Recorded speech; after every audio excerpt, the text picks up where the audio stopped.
Welcome to Novel Love Hearing. We bring you hundreds of novel audiobooks covering every genre and every kind of story you can imagine. Action? We've got it. Adventure? Absolutely. Horror? Of course. Whether it's the legendary Uchiha Massacre or outrageous tales like stealing Naruto's and Sasuke's women, you'll find it here. From epic series like One Piece, Bleach, Fairy Tail, and Hunter x Hunter, to countless other adventures, our library has it all. Love novels but don't have time to read? No worries, just plug in your earbuds, sit back, and let the story take over.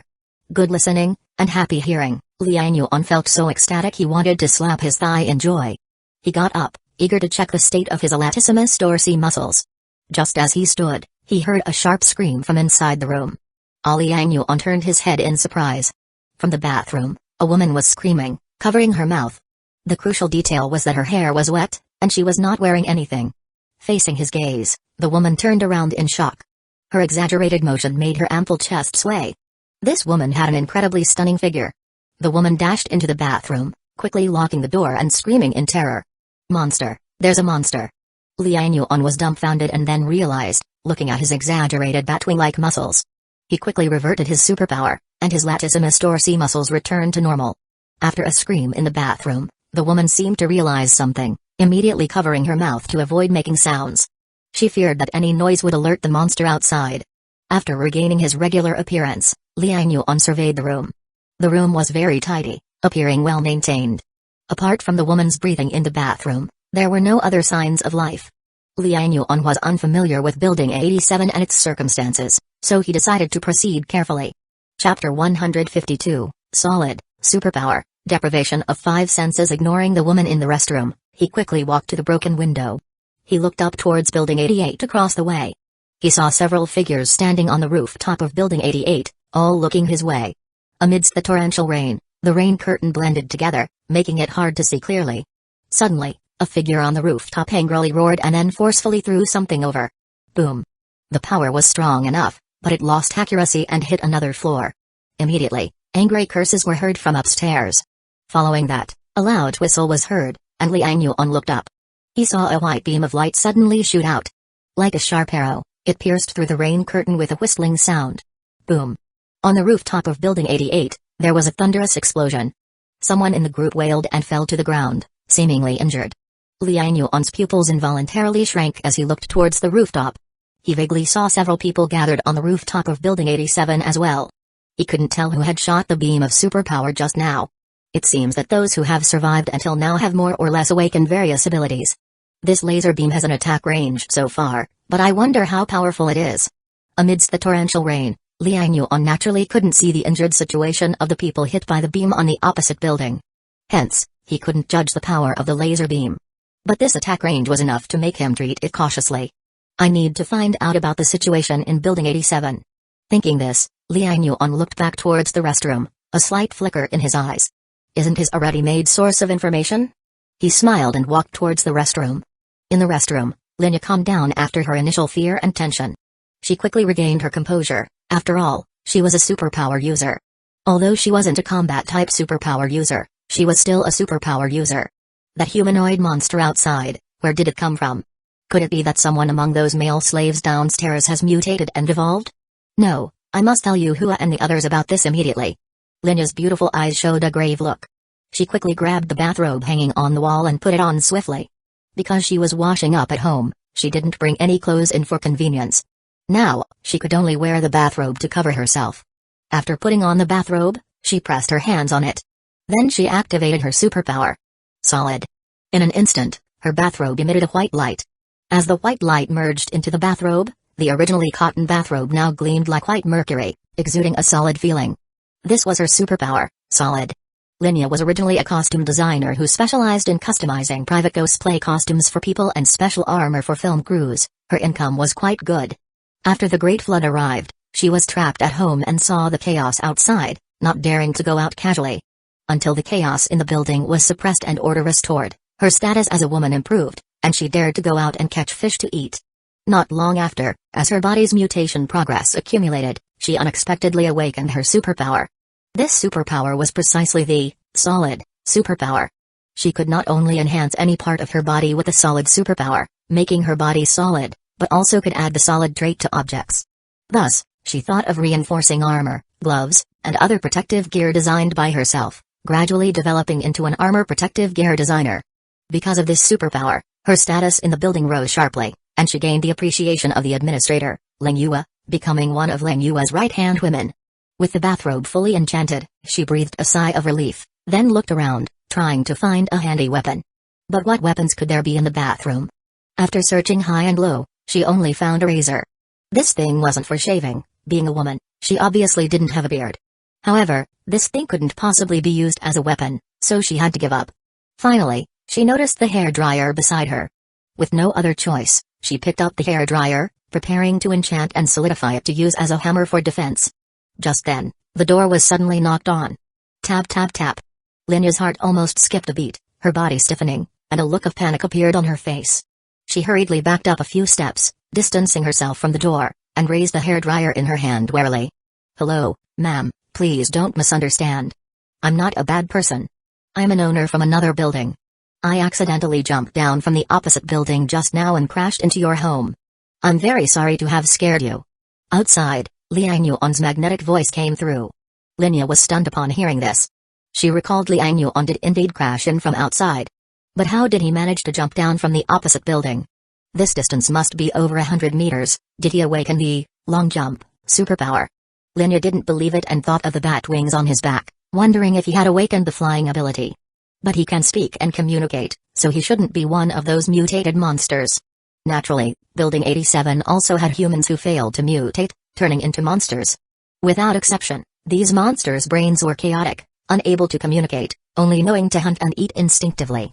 Since Liang Yuan could communicate, he was unlikely to be a monster. Chapter 152, Solid, Superpower, Deprivation of 5 Senses too, but she still didn't let her guard down. Sometimes, people are more terrifying than monsters. Especially men in an apocalyptic world. She said coldly, "Get out, leave my house immediately, or I'll call for help. I'm warning you, Building 87 is different from your place. The controllers here are women. If a man like you is found in the building, you won't have a good time." Liang Yuan raised an eyebrow, somewhat surprised. He hadn't expected that this place was actually run by women. He couldn't help but ask, "Oh? May I ask, what's the name of the controller here? Also, you seem to be a superpower user as well. Is your bathrobe empowered? Is that your ability?" In the bathroom, Linya was astonished, her face full of surprise and suspicion, turning her head to look around. "You? How do you know? Wait, can you see me?" Realizing this, her face turned suddenly red. If that's the case, doesn't it mean that this man outside had already seen her completely naked?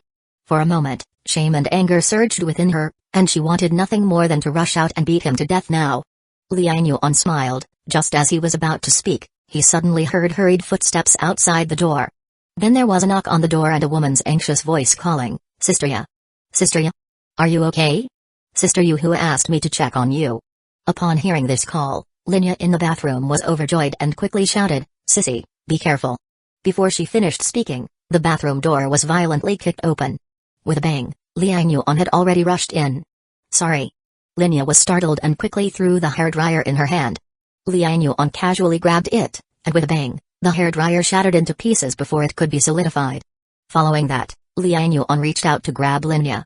Linya hurriedly solidified her right hand and delivered a fierce punch toward Liang Yuan. Liang Yuan raised an eyebrow, not wanting to hurt her carelessly. He pressed his hand and tried to catch her punch. Bang! The fist landed in Liang Yuan's palm, instantly feeling like a hammer striking into his hand. Liang Yuan was surprised. This woman's fist looked white and slender. He didn't expect it to be so hard. Unfortunately, her strength was a bit weak. With a casual grip, Liang Yuan held her solidified fist in his hand. Then with a strong pull, Linya's entire body was uncontrollably pulled toward him. Linya was both alarmed and angry. She could solidify any part of her body and solidify her armor. However, there was a significant drawback, and that was her lack of strength. Compared to ordinary people, her constitution as a superpower user was naturally far superior. But against other superpower users, especially strength-type superpower users, her strength was completely in a different league. Although Liang Yuan wasn't a strength-type superpower user, his strength attribute was as high as 10.9, not inferior to a strength-type superpower user at all. So against Linya's solid superpower, it was a complete crush. Linya let out an "ah," Her whole body was pulled into Liang Yuan's arms. Liang Yuan said in a deep voice, "Sorry, I'm not a bad person, but I don't want to cause unnecessary chaos." Linya was shocked and furious. "You're not a bad person doing this. Do you think this won't cause chaos?" Liang Yuan glanced down and found his hand was instinctively holding her breast. He quickly moved it down and thought to himself, this was purely an accident, just a habit from touching Sister Mai. It was just muscle memory and didn't represent his character. He spoke in a deep voice, "I just want your friends to stay calm and not act recklessly. I don't want to start an unnecessary fight." Boom. Right after he finished speaking, the door was kicked open from the outside. A girl's anxious voice followed, "Sister Ya? Sister Ya, where are you?" The next moment, two women rushed in. One was about 1.6 meters tall, petite, with a ponytail, and was anxiously calling for Sister Ya. The other was also a woman, but she was taller and more robust than a man, with slightly dark skin and long limbs, at least 1.8 meters tall, more masculine than many men. It was she who had kicked open the door, and considering her appearance, she had probably awakened a strength-related superpower. Liang Yuan quickly turned around, one hand gripping Linya's neck, and said to the two outside, "Ladies, don't be impulsive, I'm not a bad person. Can you let me explain?" "Sister Ya." The petite girl turned pale when she saw the scene, especially seeing Linya in a bathrobe, with her neckline opened widely due to the previous fight. Inside, her ample bosom was partly exposed, revealing a heavy, rounded half. Liu Sissy immediately roared, "Bastard, how dare you bully Sister Ya?" With that, she suddenly extended her hand and pressed it towards Liang Yuan. Liang Yuan's heart skipped a beat, not knowing what her ability was, and quickly hid behind Linya. However, the next moment, his vision suddenly went black, and he lost sight. At the same time, he heard the sound of a gust of wind approaching. Despite losing his sight, his spiritual power remained intact, and he immediately saw the situation outside. He saw that the dark-skinned woman, like a black tower, was charging towards him ferociously. A powerful straight punch aimed directly at his arm holding Linya. At the same time, Linya activated her superpower, instantly solidifying her neck to prevent Liang Yuan from hurting her in anger. Liang Yuan, seeing this, felt a bit helpless. He didn't want to hurt the woman in his arms, so he had to let go and push her away. Then he also extended his palm, aiming to grasp the dark-skinned woman's fist. Slap. Their fist and palm collided, causing a crackling sound. A tremendous force surged from his palm, making Liang Yuan raise an eyebrow. This slightly dark-skinned, robust woman had a very high strength attribute. Chapter 152, Solid, Superpower, Depriving the Five Senses 3. It's already close to 8 or 9 o'clock. Fortunately, his strength attribute reached 10.9, and he wasn't afraid of the opponent at all. Bang! Liang Yuan burst out with power and pushed fiercely. Immediately, the fat woman staggered back, each step shattering the tiles with cracks. Her cheeks turned red and black, full of shock and anger. She let out a roar and suddenly her figure grew a few inches taller, charging up again. Seeing this, Liang Yuan couldn't help but raise his eyebrow. Just as he was about to make a move, the world suddenly fell silent. He unexpectedly couldn't hear any sound in his ears. Liang Yuan's heart skipped a beat, and his gaze quickly swept towards the short girl Liu Sissy. Liu Sissy's hands pressed towards Liang Yuan from afar, seemingly activating her ability. Is this her ability? Depriving me of my vision and hearing? Liang Yuan understood, realizing what the opponent's ability was. These two, if they faced ordinary superpower users, could definitely kill them in seconds. One deprived the other's vision and hearing, while the other suppressed people with force.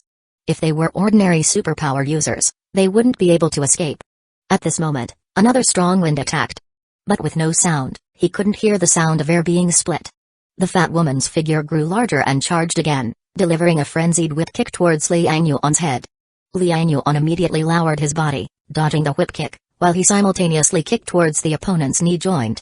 Unexpectedly, although the fat woman's size increased, her agility did not weaken at all. She jumped up on one leg, flying into the air and kicking. Liang Yuan hurriedly crossed his fists to protect his chest. Bang! The force of her flying kick was strong, pushing Liang Yuan's figure back repeatedly. The power of this kick exceeded 10 points. After her body enlarges, her strength value increases, so her superpower is not purely strength but includes transformation? Liang Yuan was shocked and retreated a few steps to disperse the force. Suddenly, he felt severe pain in his arm as if a bone was broken. He frowned immediately and quickly looked at his arm. However, his arm was intact, without any swelling. But the pain was clearly transmitted to his mind. With my constitution of 15.8, this kick could not possibly hurt me. Why do I feel so much pain? Suddenly, he realized something and turned to look at the short girl Liu Sissy. His heart moved. It's her. She not only can deprive my vision and hearing but also amplify my pain. Is this her ability? Liang Yuan understood that this woman's ability was targeted at human sensory organs. Pain is undoubtedly a weak point for humans. Liang Yuan immediately unleashed a spirit shock towards Liu Sissy. Liu Sissy immediately felt her brain shaking violently, as if some heavy object was smashing in her head. This made her dizzy, nauseous, and wanting to vomit. She clutched her head, screamed, and her superpower was forcibly interrupted. In an instant, Liang Yuan's vision and hearing fully recovered. Even the arm that was in intense pain just now felt no abnormality at the moment. Whoosh! The fat woman landed on the ground and charged forward again. Liang Yuan's expression was stern, knowing reasoning was futile. He had to take down these women first. His right leg kicked the ground fiercely. Swoosh! His figure was like lightning, almost instantly disappearing from where he stood. Bang! The fat woman missed her kick, hitting the floor, making a muffled booming sound. The tiles shattered, and she was startled, her face changing slightly, hurriedly turning around. However, the next moment, the back of her neck was chopped by a hand. Bang! The fat woman only felt the darkness before her eyes and immediately fell headfirst to the ground. Liang Yuan's figure appeared, withdrawing his hand, great strength but too slow. It should be known that right now Liang Yuan's agility attribute even exceeded his strength attribute, reaching as high as 12.8. Previously, in 10 consecutive draws, bad luck led to drawing a large amount of agility attribute, drastically increasing his agility. Now the effect in combat was appearing. Those with greater strength than him weren't as fast. Those faster than him didn't have his strength. This is the advantage of comprehensive development, with no weaknesses. Liang Yuan ignored the fat woman and turned to look at Liu Sissy and Linya not far away. Liu Sissy clutched her head, under the spirit shock. Although she didn't directly faint, her head was still splitting with pain. At this moment, she stared at Liang Yuan in horror, yelling, "Don't come over, if you dare touch us, Sister Yuhua won't let you go." Liang Yuan didn't go over but glanced at the pale-faced Linya, saying, "How many times have I told you, I'm not a bad person? If I wanted to kill people, do you think this fat girl would still be alive?" Just now, what chopped her neck wasn't a karate chop but a blade. Liang Yuan's words stunned Liu Sissy and Linya. The opponent had gained the upper hand but didn't strike, instead explaining to them. This made Linya feel that Liang Yuan might not be the person they imagined. "Who exactly are you? Why are you in Sister Ya's room?" Liu Sissy immediately questioned. Liang Yuan explained, "I'm a resident of Building 76. Before, I fought with a leader of Building 88 on the rooftop, jumped down from Building 88, and accidentally flew into Sister Ya's room, causing these misunderstandings. I'll formally introduce myself. My name is Liang Yuan, and I didn't came to cause trouble intentionally." Liu Sissy widened her eyes in disbelief. You're a resident of Building 76? Then how did you get to Building 88? Also, you said you could fly?" Liang Yuan looked at her and said, "Not flying, just gliding. Sister Ya has seen it and can confirm what I said." Linya recalled and said, "He indeed spawned something like bat wings before, truly flying from the opposite side and crashing into my house." Liu Sissy was at a loss for words briefly, but her eyes turned and she quickly said, "Then why did you take Sister Ya hostage?" Liang Yuan shook his head, "Not a hostage. Before you arrived, I planned to communicate peacefully. But since you came suddenly, I was worried about unavoidable conflict, so I had to take down Sister Ya first to make you calm down and talk to me." "Humphrey, what kind of reasoning is that, taking down Sister Ya to talk peacefully with us? Do you think your reasoning is sound?" Liang Yuan smiled. In a post-apocalyptic world, the one with the bigger fist has the louder voice. "If I didn't do this, would you listen to me? If I didn't defeat you, would you talk to me like this now?" Liu Sissy was rendered speechless. She steadied herself and changed the topic. "What do you want now? We don't welcome you here. If you think taking us down is winning, you're greatly mistaken. Sister Yuhua is already here." Liang Yuan heard that, nodded slightly, turned to look at the living room, and said, "Indeed, she's been here for a while. Sister Yuhua, are you still watching the show?" Chapter 153, Ling Yue, breaks through 20,000 points. He had just finished speaking when he saw two figures appear. One of these figures was tall, with short hair, about 1.72 meters, approximately 23 or 24 years old, wearing loose jeans and sneakers, with a tight leather jacket on top. Her facial features were not particularly attractive, but she had a fierce look, giving an overall impression of a valiant and heroic spirit. Beside her was a little girl with double ponytails, looking about 12 or 13 years old, with lively eyes and a lollipop in her mouth. She was holding the hand of the valiant woman beside her, looking at Liang Yuan with curiosity. Liang Yuan was astonished and directly said, "Invisibility ability?" Just now, his spiritual power had been enveloping the room, able to clearly sense spatial fluctuations and changes in the airflow. So, he speculated that there must be someone around. He just didn't expect the other party to already appear in the living room. And the ability was so bizarre, it was actually invisibility ability. Not only was it invisible to the naked eye, it also could not be sensed through spiritual power. Had it not been for the changes in the airflow and his overly sensitive spiritual power, Liang Yuan would not have detected them. Even so, the other party had approached him at such close range, making him exceedingly alert. Especially the other hand of the woman in the leather jacket, faintly emanating powerful energy, as if it could be released at any moment. In response to Liang Yuan's question, both the woman in the leather jacket and the girl with double ponytails remained silent. The woman in the leather jacket said coldly, "Considering you didn't harm Hylan, I won't kill you. You have 10 seconds to disappear from my sight." Liang Yuan's brows furrowed instantly. This woman was a bit arrogant. He said, "I mean no harm. I have a business proposition to discuss with you. Get lost." The woman in the leather jacket suddenly raised her hand, and in an instant, a laser beam shot out from her fingertip. Liang Yuan's pupils shrank instantly, and his figure flashed. His speed was extremely fast. The laser beam missed, directly hitting and penetrating the tiled floor. Under high temperature, the tile was melted into a small blackened hole. One could imagine how terrifying it would be if this thing landed on a mortal body. Liang Yuan's eyes flickered. This woman was likely the one who had just released a beam to kill people on the roof of Building A88. Across from him, Liang Yuan also narrowed her eyes, shocked. Her sudden attack just now was intended to catch the opponent off guard. If Liang Yuan had not dodged and got injured, she would have killed him without hesitation. But she did not expect Liang Yuan to be so fast. Power comparable to Hylan's, frenzy, such speed, and the ability to glide. What exactly is this person's mutant ability? Liang Yuan found it difficult to gauge Liang Yuan's abilities, feeling apprehensive. She sensed that if she turned on him now, she might not be able to protect everyone present. Otherwise, given her hatred for men, Liang Yuan wouldn't have had a chance to speak. Liang Yuan's gaze also turned cold. The other party was indeed difficult to communicate with. He scanned the room. All the people around this woman were superpower users. And each of their abilities was strange. In combination, he might not fare well in a conflict. Especially the girl with double ponytails' invisibility superpower, which even spiritual power found hard to detect. She was definitely a master of sneak attacks. Thinking it over, Liang Yuan decided to speak up. "Let me finish what I have to say. If you're not interested, I'll leave immediately and won't bother you again. I have some food, flour, rice, vegetables, and a variety of snacks. I need a lot of mutant fish, and they need to be alive. If you're interested, we can trade. I have a list here with the exchange rates. If you're interested, we can talk. If not, I'll leave right now." Saying this, Liang Yuan took out the list he had prepared, gently waved his hand, and under telekinesis, the list flew toward Liang Yuan. Liang Yuan didn't catch it, letting the paper fall in front of her. She sneered, "We're not interested. We don't lack these things." Liang Yuan frowned. This woman truly was unyielding. Seeing no other option, he glanced at her deeply, then turned and leaped off the balcony. Whoosh, the wind surged as his latissimus dorsi spread out. Evolution, ability activated swiftly, evolving bat wings to glide. He hovered in the air for a moment before slowly descending towards the adjacent building number 77. As soon as Liang Yuan jumped off, Liang Yuan had already rushed to the balcony. She watched as Liang Yuan spread his latissimus dorsi, evolving bat wings to glide, her pupil shrinking involuntarily. Instinctively, her fingers slightly raised, with a laser beam appearing on them, intending to launch a sneak attack.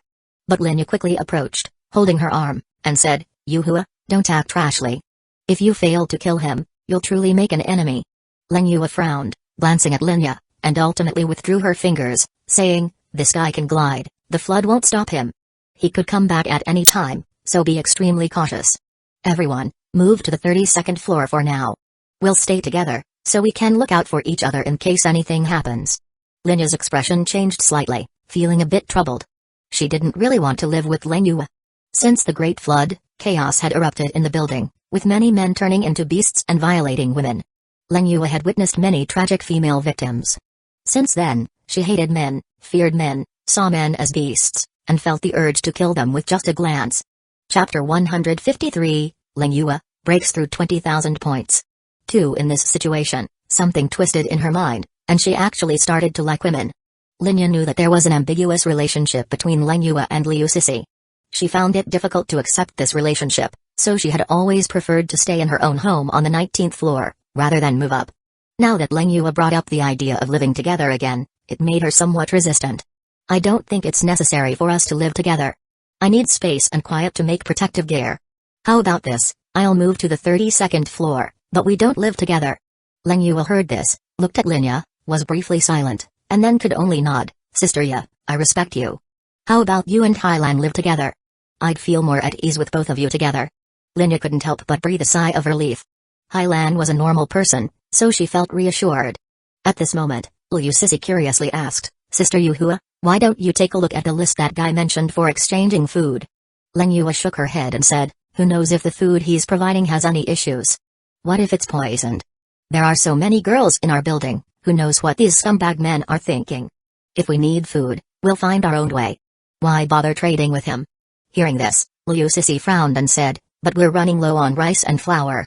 Leng Yue looked up at Building 88 across from them, her gaze cold. Then we'll rob them. What? Yue, you mean? Linya was shocked and followed her gaze to Building 88. Leng Yue said, the people across dared to make a move against us, which means we are already enemies. The girls over there must be having a tough time too. Let me, Leng Yue, save them from their misery. Whoosh. The wind howled past his ears, and rain poured down on Liang Yuan. But Liang Yuan felt abnormally excited. Flying was the most romantic fantasy of humanity. Since ancient times, flying in the sky has been something everyone has dreamed of. Though the bat wings Liang Yuan evolved did not allow him to truly fly, they enabled him to glide. In the wind and rain, he joyfully circled and slowly descended toward the Building 77 next to him. As he got closer to the water, his gaze suddenly tightened. He saw a dark shadow rapidly swimming underwater, heading directly beneath him. Suddenly, a giant mutant fish burst through the surface with a wide bloody mouth, swiftly snapping at Liang Yuan. Liang Yuan's pupil shrank. He hurriedly retracted his arms, and his back muscles tilted, swiftly changing direction. Whoosh! The mutant fish narrowly missed him, and Liang Yuan could even clearly see its terrifying, sharp teeth. One of its teeth was the size of a normal person's finger. The entire fish was nearly 10 meters long, and its scales sparkled like stainless steel with a chilling gleam. Liang Yuan twisted his body and fiercely kicked off the mutant fish's dorsal fin in midair. Bang! A massive force erupted, and he used it to soar up again. The mutant fish watched helplessly as its prey soared and glided away. Unwillingly, it thrashed its tail, crashing into the waves with a thunderous sound, causing huge waves to splash up. Liang Yuan finally crossed the waves, landing with a bang on the side wall of Building 77. He immediately grabbed a steel bar and violently inserted it into the wall. Only then did he stabilize his body, avoiding further falling. Looking at the mere 4 or 5 meters of height from the water's surface, Liang Yuan let out a slight sigh of relief. Gliding from the 19th floor for 100 meters was still a bit short. He almost fell into the water. He then looked back at the raging floodwaters, recalling the thrilling moment just now, his heart pounding. A 10-meter mutant fish has appeared. The waters around here are getting increasingly dangerous. No, I must leave quickly. Liang Yuan took a deep breath, his expression serious. He originally thought of staying a few more days to catch more mutant fish and earn more points. Now it seems, he can no longer wait. If he continues waiting, who knows what even more terrifying mutant creatures might appear. The further toward Yangshan, the higher the terrain there, the lower the probability of encountering giant mutant creatures. After all, shallow waters typically have smaller creatures. That's common sense. Liang Yuan pulled out the steel bar, approached a window, and then broke in. This place was uninhabited. The entire floor 77 had hardly any people left, as most had moved to the top floors. Liang Yuan deactivated his superpower and returned to his original form before heading out. When he entered the corridor, he heard many people talking. He walked down the corridor and found himself on the 15th floor, where he saw many people catching fish. A quick glance revealed around 20 people gathered in the corridor connecting 6 units. Liang Yuan was surprised. He knew that Building 77 had only about 30 residents in total, and now, it seemed everyone was down here catching fish. Liang Yuan approached, sweeping his gaze through the crowd, and immediately spotted a familiar figure. Gu Feng. He walked up to the young man and patted his shoulder. Gu Feng, who was fishing, was startled and turned around, his face lighting up with joy. Mr. Liang. Liang Yuan smiled and said, how's it going, caught any fish? Gu Feng quickly smiled and said, since last night, we've already caught over a dozen. His eyes were bloodshot, indicating he had stayed up all night fishing. Liang Yuan smiled and said, that's great. Why did everyone come to catch fish? Gu Feng smiled dryly and replied, everyone is starving. We heard you reduced the exchange rate and are preparing to leave, so we thought we could catch more fish to store up more food. Chapter 153, Lingyua, breaks through 20,000 points. 3. By the way, when did you arrive? I didn't hear Dong Yan mention it at all. Liang Yuan smiled and said, I didn't inform her. Where is she? She's fishing over by Unit 6, Mr. Liang. Dong Yan is truly impressive. Her mind link ability can not only establish a spiritual link with people, but also influence the emotions of mutant creatures. She somehow got hold of a net, and using that skill, she's caught almost 100 mutant fish in just one night. I'll take you to her. Follow me. Gu Feng immediately put down his fishing rod and asked a nearby uncle to watch over it, then quickly led Liang Yuan towards Unit 6. Liang Yuan was astonished to hear this. He never would have guessed Dong Yan's ability could be used for fishing. This was certainly beyond his expectations. Indeed, there are no weak powers, only weak people. He sighed inwardly and thought of Gu Feng's superpower, exhaling smoke, wondering if this guy had found any new uses for it. The two of them arrived at Unit 6 and indeed found Dong Yan busy in the hallway on the 14th floor. A net like that certainly couldn't be used like a fisherman standing on a balcony to fish.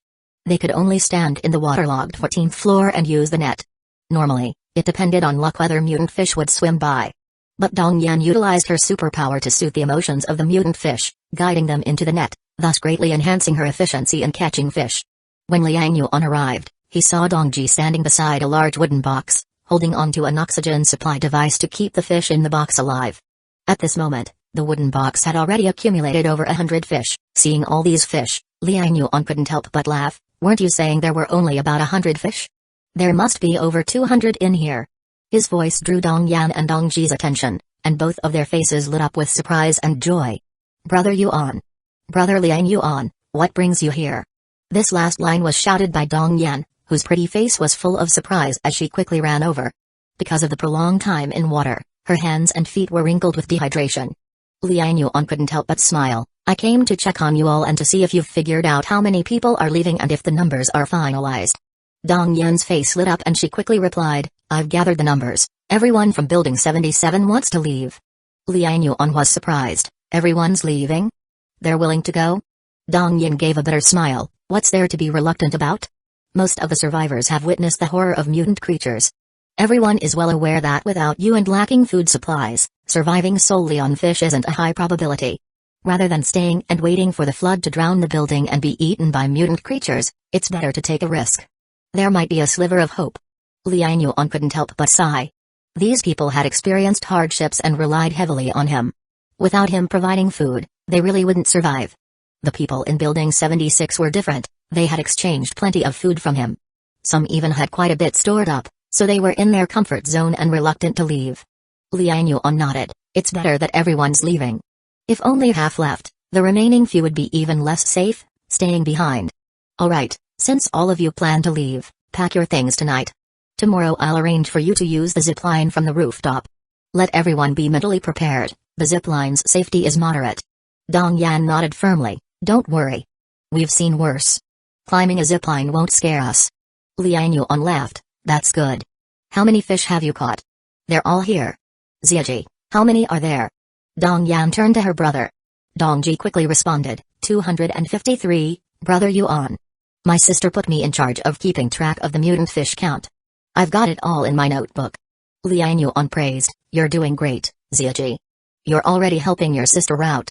Dongji couldn't help but smile with a clear look in his eyes. Being able to help his sister made him very happy. At least he wasn't a burden to her anymore. And Brother Yuan's praise made him even happier. He knew that turning Brother Yuan's recognition was akin to getting everyone's recognition. Liang Yuan nodded. Let me take these fish. Tell me what supplies you need, and I'll get them for you.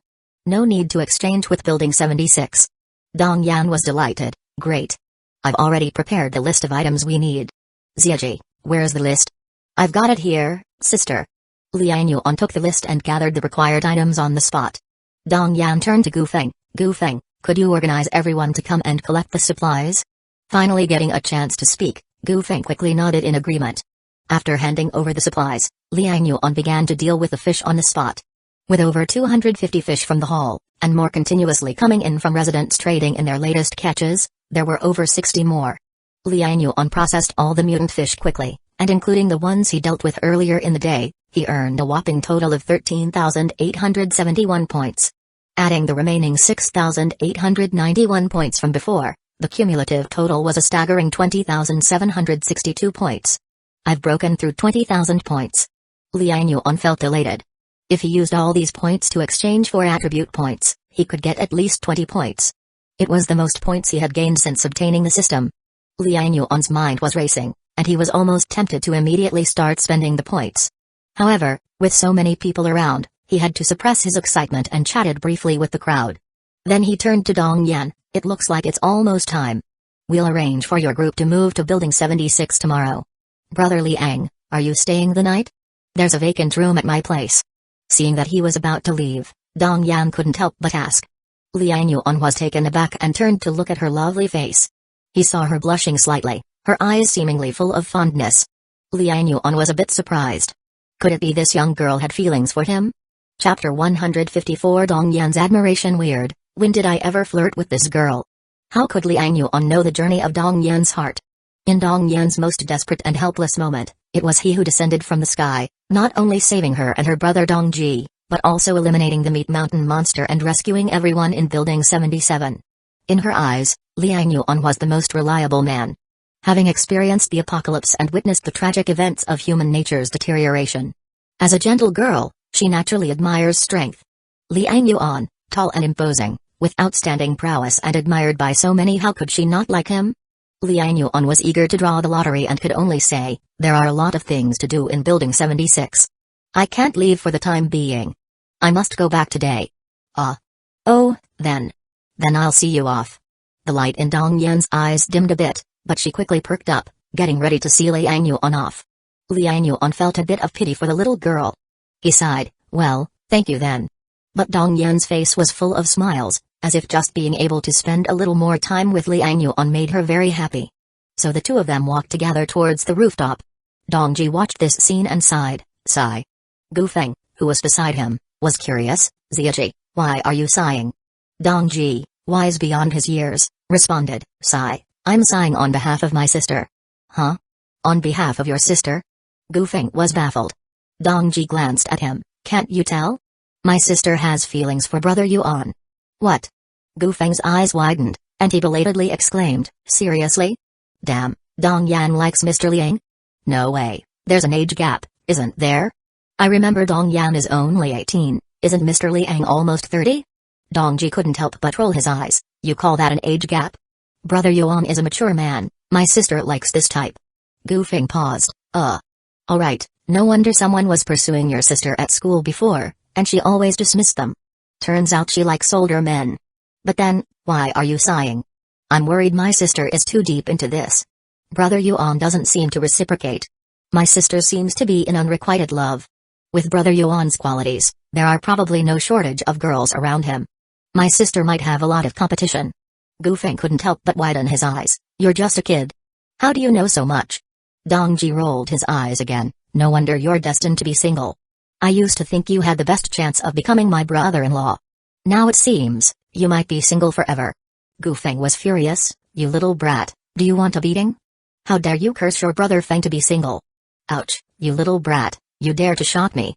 Hey, if you're not convinced, bring it on.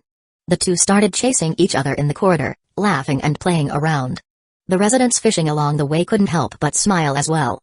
It seemed like it had been a long time since there was such laughter in Building 77. In the dark corridor, Dong Yan followed Liang Yuan, silently walking upstairs. Liang Yuan didn't speak, and for a moment, she didn't know what to say, feeling a bit tense and awkward. After climbing 2 floors, she finally mustered the courage to start a conversation. Liang. Brother Liang, do we have much chance of surviving the journey to Yangshan? Liang Yuan, who was checking the system panel, was startled by her words. Snapping back to reality, he shook his head slightly and said, no one can guarantee that. To be honest, even I don't know what kind of dangers we'll encounter along the way. All I can say is, I will do my utmost to protect everyone. But no matter what, I must leave Midu Garden and head to the higher ground of Yangshan. I've explained to you before, so even if the journey is dangerous and fraught with risks, I have to set off. Dong Yan nodded. I understand. Staying here is just prolonging the inevitable. Everyone knows that.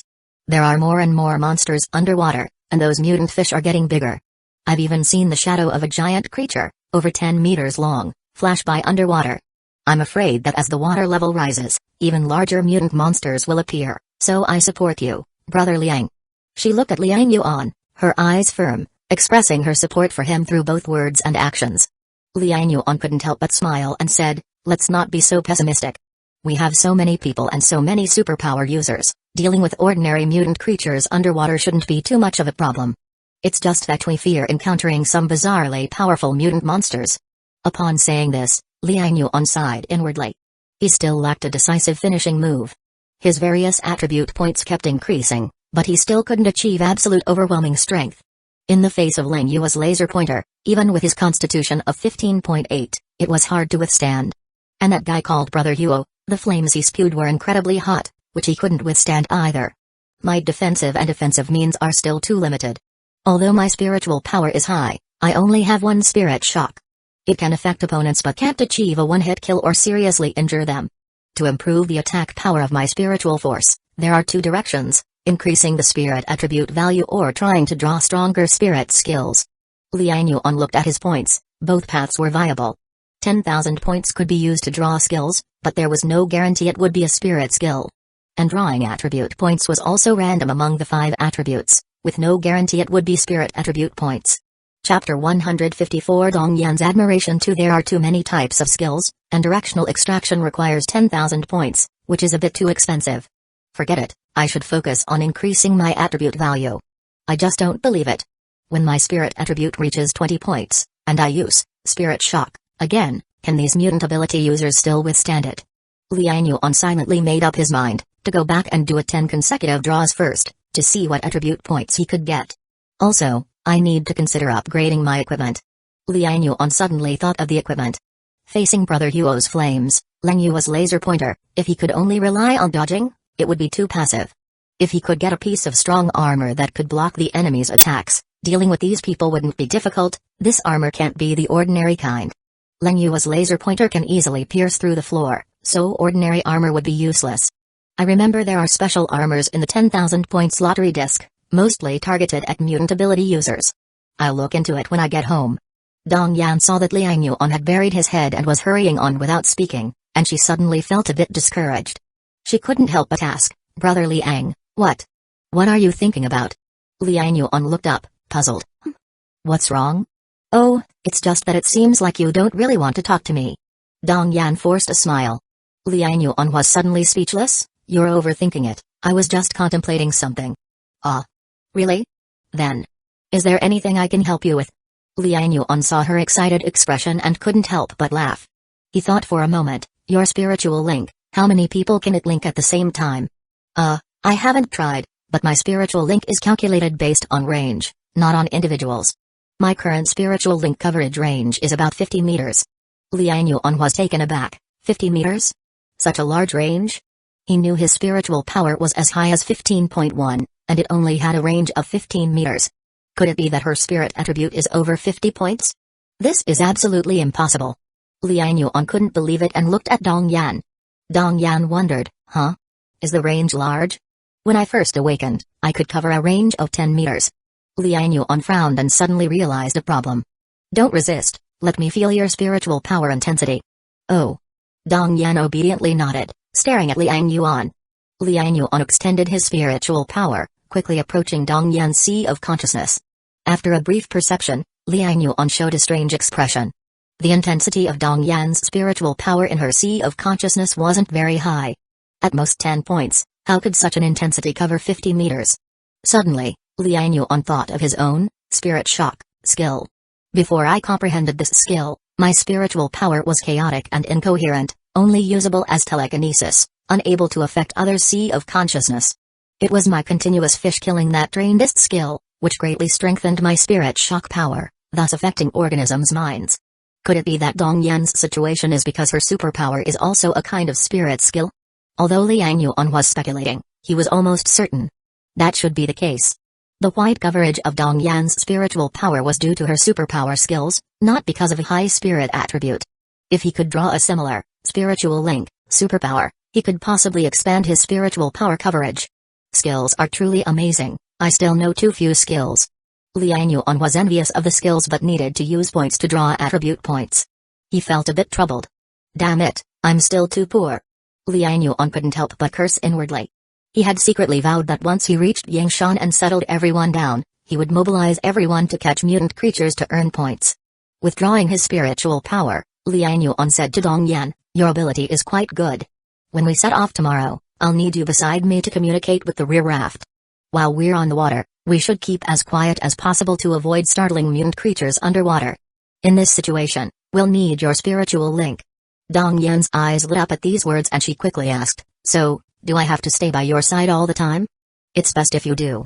Do you have other matters to attend to?" Dong Yan quickly waved her hand, "No, not at all. Haha, I'm just happy. Hey, Brother Liang, can I bring my brother to stay by your side too?"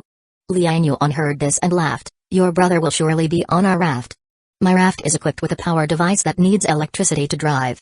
Although we have a generator, to be safe, your brother should stay around to help check the battery." Dong Yan's face brightened with joy, and she quickly nodded, "That's no problem at all. In the post-apocalyptical world, it's better to have tasks to be assigned than to be deemed useless." Dong Yan understood that once you lose your value, you are bound to be abandoned eventually. "By the way, is it just you and your brother? What about your parents?" Liang Yuan inquired. Dong Yan's eyes turned red at his question, and she softly replied, "When the Great Flood began, my dad went out to shop for supplies, wanted to stock up on food, but he never came back after going out that time. We waited for a night, my mom couldn't take it and went out in the rain." Chapter 154 Dong Yan's Admiration 3 After that, I never saw my mom again. Liang Yuan couldn't help but fall silent. He didn't have to think much to know what Dong Yan's parents had gone through. Even when the Great Flood had just started, it wasn't extremely fierce, but it certainly posed some danger. Deep pits on the road, undercurrents stirred up by garages. All could potentially sweep away pedestrians. And as the chaos began, anyone with a large bag of food would become a target for others. Liang Yuan sighed and said, "You've done really well. At least you've taken great care of Dongji, haven't you?" Dong Yan rubbed her eyes and said, "My dad was usually very busy. My mom was a full-time housewife, responsible for taking care of us siblings. Ziaji used to be very naughty and would argue with me about everything. I remembered during breakfast, he didn't like eating eggs, but because my mom would always boil an egg for me every day, he felt mom was biased, so he would force himself to eat one too." Liang Yuan was surprised and said, "Is that so? But I see that Ziaji is very close to you now." Dong Yan showed a gentle smile, one that was unusual for someone her age. "Yes, after our parents had their accident, he seemed to grow up all of a sudden. Now he knows to let me have the first bite. Last time when Brother Liang Yu sent us food with the drone, even though he was starving, he still held back his hunger and let me eat first." As she talked about it, Dong Yan felt both joy and heartache.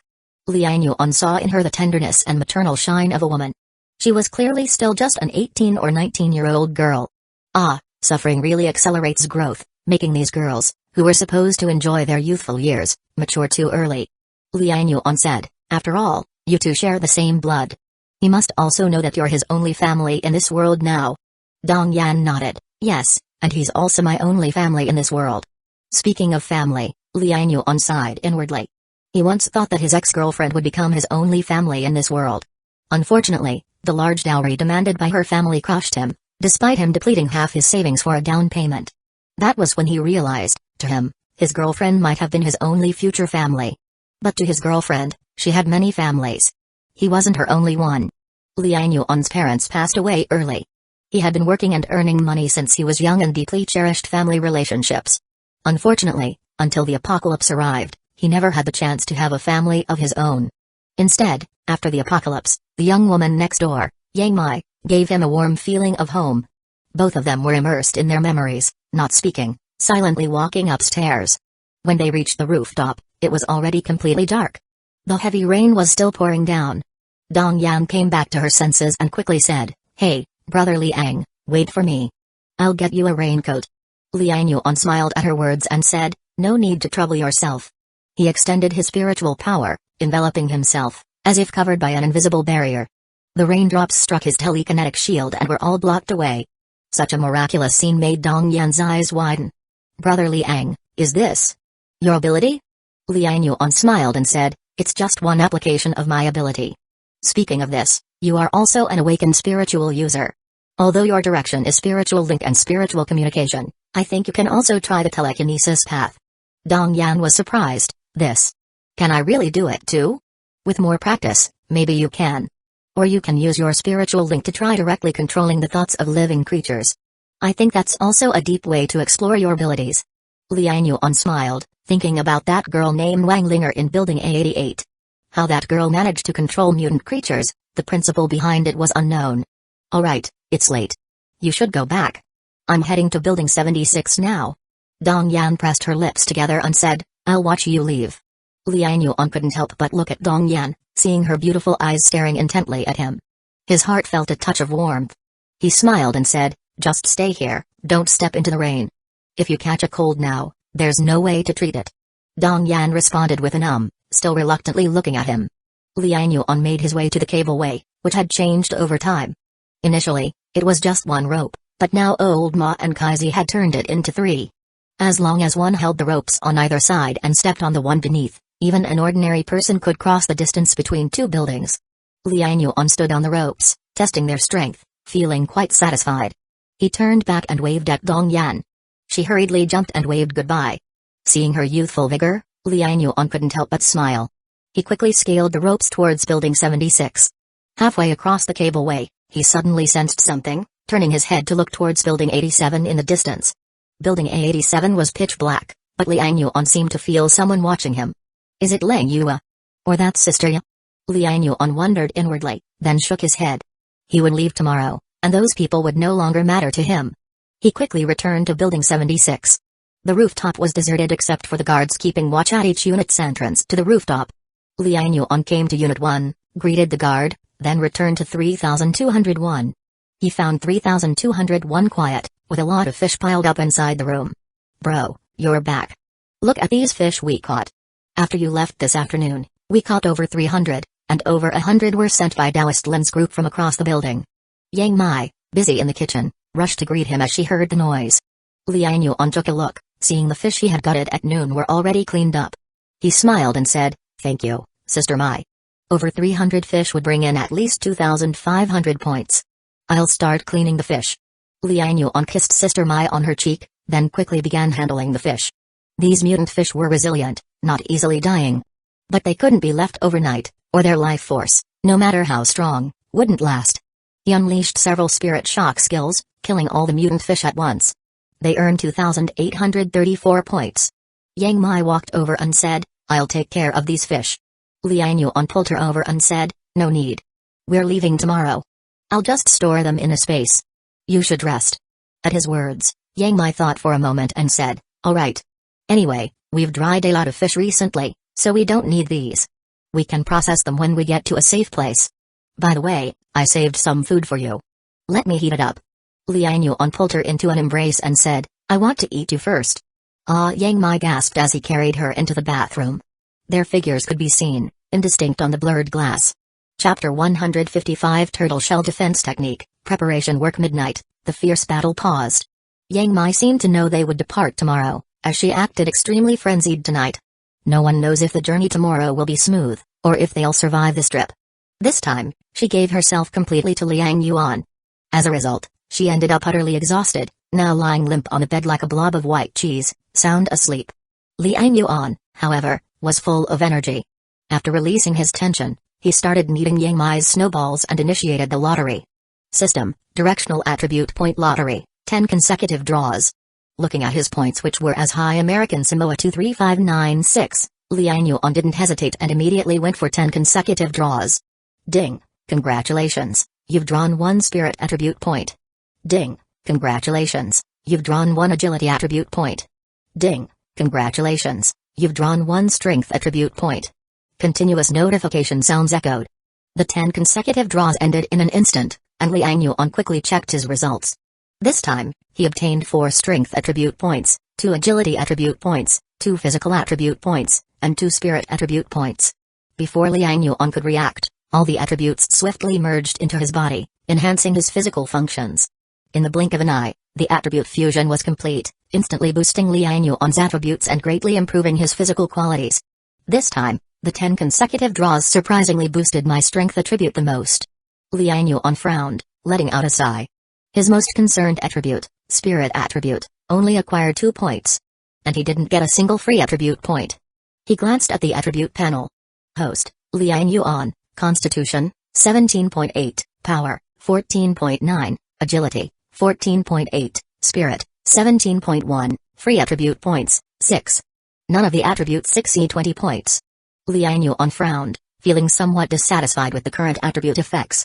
Though he didn't have any shortcomings, each attribute was roughly on the same level, which also meant he lacked a dominant attribute advantage. How could he cause crushing damage to the enemies? I can't believe this, system, draw again. Liang Yuan gritted his teeth and directly activated the 10 consecutive draw mode again. Ding, congratulations, you've drawn 1 spirit attribute point. Ding, congratulations, you've drawn 1 spirit attribute point. Ding, congratulations, you've drawn 1 spirit attribute point. As soon as the 10 consecutive draws ended, Liang Yuan's eyes suddenly widened. Oh my god, it exploded. His heart skipped a beat, his eyes gleaming with excitement. 5 spirit points. 2 free attribute points, 3 physical attribute points. This time, luck was with him, and the 10 attribute points drawn were from just 3 types of attributes. This included 2 free attribute points and 5 spirit attribute points. Absolutely a big win. Liang Yuan immediately experienced the wonderful feeling as the attribute points merged into his body. He quickly checked his updated attribute panel. Host, Liang Yuan, Constitution, 20.8, Power, 14.9, Agility, 14.8, Spirit, 22.1, 8 free attribute points. With the attribute panel updated, Liang Yuan swiftly sensed the changes in his spiritual power. Having broken the 20-point barrier, his spirit attribute now extended his spiritual power's range directly to 22 meters. Moreover, the quality of his spiritual power seemed to have become purer. Liang Yuan felt that with a mere thought, his spiritual telekinesis could instantly respond and act as he intended. Excited, Liang Yuan suddenly had an idea and used his telekinesis to try to lift Yang Mai beside him. The telekinesis activated, but he frowned immediately after. Still not enough, although the telekinesis was strengthened, it's still not sufficient to lift a person. Liang Yuan thought for a moment and shifted his gaze to the bedside cabinet. He activated his telekinesis, and the bedside cabinet slowly began to float. Liang Yuan couldn't help but laugh. I can lift the bedside cabinet, my current telekinetic strength should be around 20 kilograms. Anything over 20 kilograms becomes quite strenuous. But 20 kilograms is more than enough to control many weapons to attack the enemy. I wonder what the effect would be if I used Spirit Shock now. Liang Yuan had high hopes, wishing he could immediately try it out on Brother Huo or Ling Yue. He restrained his impulse and turned his attention to other attributes. My physical attribute has also broken through 20 points, my recovery power and defense power should have improved significantly. He felt that the energy released within Yang Mai earlier had already fully recovered. The sensation of empty kidneys had vanished. Liang Yuan glanced at Yang Mai, letting out a sigh. If Sister Mai doesn't awaken soon, her physical qualities might really lag behind mine. Feeling somewhat helpless, he wondered if he should find a way to help Sister Mai awaken her superpower. It would be best if she could awaken a superpower related to Constitution. Liang Yuan shook his head, suppressing certain thoughts. Free attribute points have increased by 2 again, now making it 8 points. If we encounter any unforeseen circumstances on this journey, I can adapt and specifically enhance my attributes to handle the crisis. He had previously saved some free attribute points for this trip to counter any unpredictable dangers. At that moment, he could directly use the free attribute points to amplify his strength and overturn the crisis. Of course, it would be best if he didn't need to use them. If I add all free attribute points to my spirit attribute, the spirit attribute could instantly surpass 30 points, potentially dealing with most crises. Looking at the remaining 3,596 points, Liang Yuan didn't spend them carelessly. I'll save these points for emergencies. Lying on the bed, he looked around at his attribute panel and felt a bit regretful when he noticed the skill bar. His points were too few, otherwise, he could directly draw for some skills, maybe even powerful ones. Chapter 155, Turtle Shell Defense Technique, Preparation Work 2. If I were to directly extract a flying skill, wouldn't I be able to fly straight to Yangshan? Just thinking about it, though, he's never actually seen a superpower user who can fly so far. His evolution superpower can expand his latissimus dorsi muscles to the extent of bat wings, allowing short-term gliding. That's already quite impressive. A flying skill doesn't seem realistic. It would be great to have a powerful spirit skill. Liang Yuan glanced at his spirit attribute, which had broken through to over 20 points. If he had a powerful spirit skill, with his 20-point spirit attribute, he would definitely have the power to protect himself. He pondered for a while, wondering if there was any other way to increase his strength. Feeling drowsy, he was about to fall asleep but suddenly opened his eyes wide. I almost forgot, I do have something after all. Liang Yuan hurriedly searched through his inventory, and after a while, he took out a shell. It was a tortoise shell with strange and mysterious patterns on it. This tortoise shell came from a mutated tortoise that the residents had exchanged with him for food. At that time, he was thinking about the issue of using spiritual power to kill fish when he encountered this special mutated tortoise. Other mutated tortoises had a hard time resisting his spirit shock. But this tortoise could resist the destruction of his spiritual power. He was inspired then and had always wanted to figure out how this tortoise shell achieved spiritual defense. However, many things happened later, and this matter was set aside and eventually forgotten. Now taking it out again, Liang Yuan thought he might still be able to study it further. If I can master this kind of spirit defense skill like the tortoise shell, it would be a trump card against other spirit ability users. Moreover, this spirit defense skill might be combined with telekinesis to also defend against physical attacks.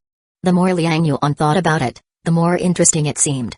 He carefully looked at the mysterious patterns on the tortoise shell, unconsciously using his spiritual power to cover it and slowly imitate the patterns. This required a high level of control over spiritual power and seemed to have certain requirements for the strength of the spiritual power as well. Liang Yuan had tried to imitate the patterns like this before.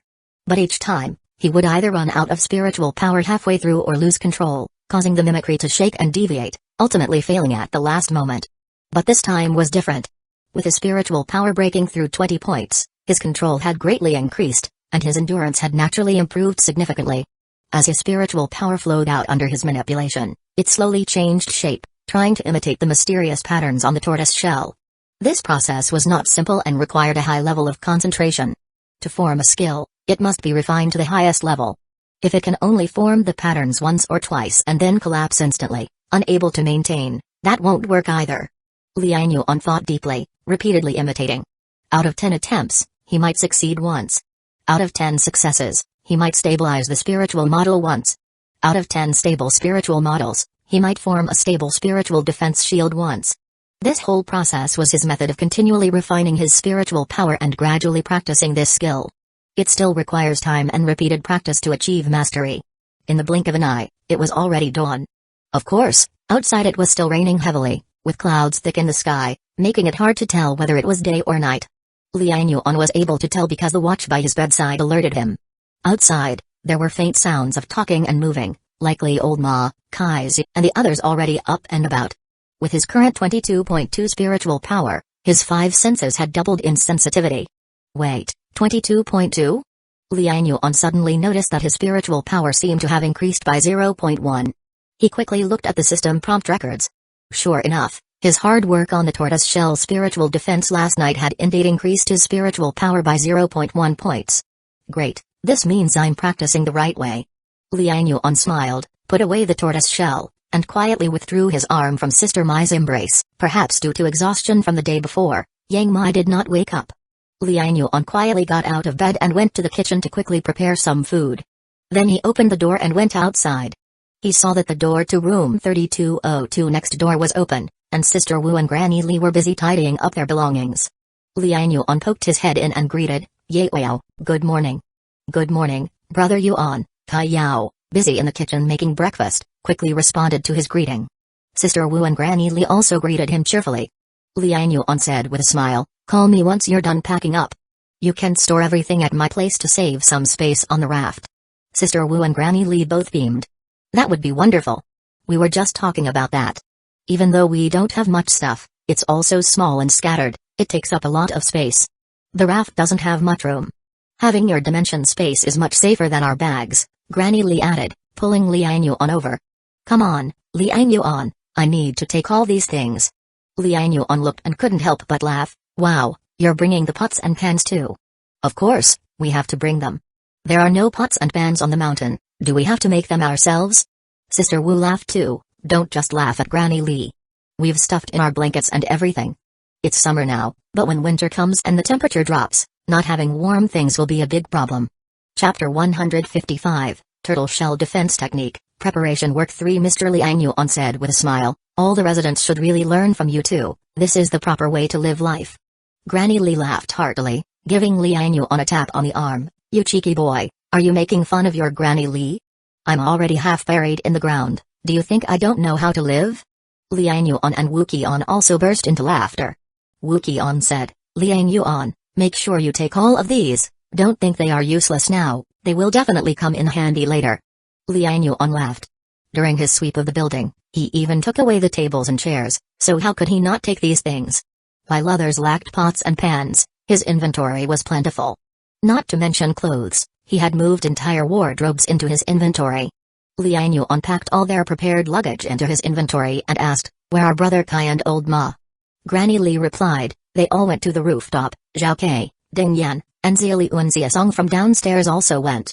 The patrol team went upstairs to help. Wu Qian explained, according to the plan, we're leaving today. The people from Building 77 and the rear of Building 75 will come over from the ropeway. Liang Yuan heard this and nodded slightly. He entrusted all these matters to the patrol team and Elder Lin. He couldn't possibly handle everything himself without going crazy. Alright, I'll go up and take a look. Eat before you go, Granny Li called out. Liang Yuan waved his hand, I've already eaten. When he arrived at the rooftop, despite the continuous heavy rain, the atmosphere was bustling with activity. Liang Yuan saw Old Ma and Kaizu commanding the crowd and securing the ropes by the two ropeways. People were climbing over from both buildings one after another. Zhao Kai and Ding Yan were in front, maintaining order. Mr. Liang is here. Good morning, Mr. Liang. Good morning, Brother Liang. People greeted Liang Yuan as they passed by. Those closer to him called him Brother Liang, while others more formally addressed him as Mr. Liang. Liang Yuan nodded and smiled, making his way over to the ropeway at Building 75. He saw that people from Building 75 were already coming over. Among them was Gu Feng. He was busy helping people from behind, with Zhao Kai assisting alongside him. How many more people? Liang Yuan walked over and asked.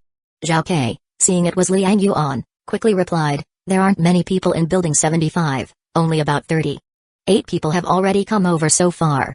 Gu Feng turned around, seeing Liang Yuan, and quickly said, Mr. Liang, we just need to get the remaining people over. We have already transported the supplies via the ropeway. Liang Yuan nodded and asked, is Dong Yan still on the other side? Yes, she didn't feel comfortable leaving everyone behind, so she planned to be the last to leave. Ziaji wouldn't come over since she refused, so they stayed on the other side arranging people. Gu Feng quickly explained again, I was supposed to stay too, but Dong Yan insisted I come over. She said I knew you and Brother K, and told me to come here to ensure everyone stayed organized. Liang Yuan smiled, patting him on the shoulder, you're doing well, keep it up. Receiving Liang Yuan's praise, Gu Feng beamed and immediately dived back into his work. Liang Yuan walked to the other side, where Old Ma and Kai Zi were. Among the crowd, Elder Lin had already come over. Seeing Liang Yuan, he quickly came forward, extending his hand. Ah, Mr. Liang Yuan, we meet again. Liang Yuan smiled, hey, you're not wearing your robe today? Elder Lin remained unfazed, can't wear it every day, it would stink to high heaven. Liang Yuan chuckled, how many people are willing to leave with you? Elder Lin sighed, a bunch of short-sighted fools, only about 30-something people are willing to leave together. Liang Yuan raised his eyebrow, you didn't explain it clearly to them. I did, I told them this building can't hold on for long. When the big flood comes, there'd be no place to go even if they wanted to leave. But they just wouldn't leave. After witnessing the terror of that frog monster, some people don't even dare to fish anymore, just waiting to die in a daze. Endless merciful gods, I shouldn't curse. Liang Yuan raised his eyebrow but said nothing. He only asked, how is the raft preparation going?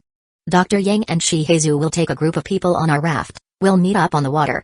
According to Brother Ma, we'll tie our 3 rafts together then, so we can look out for each other and not capsize easily.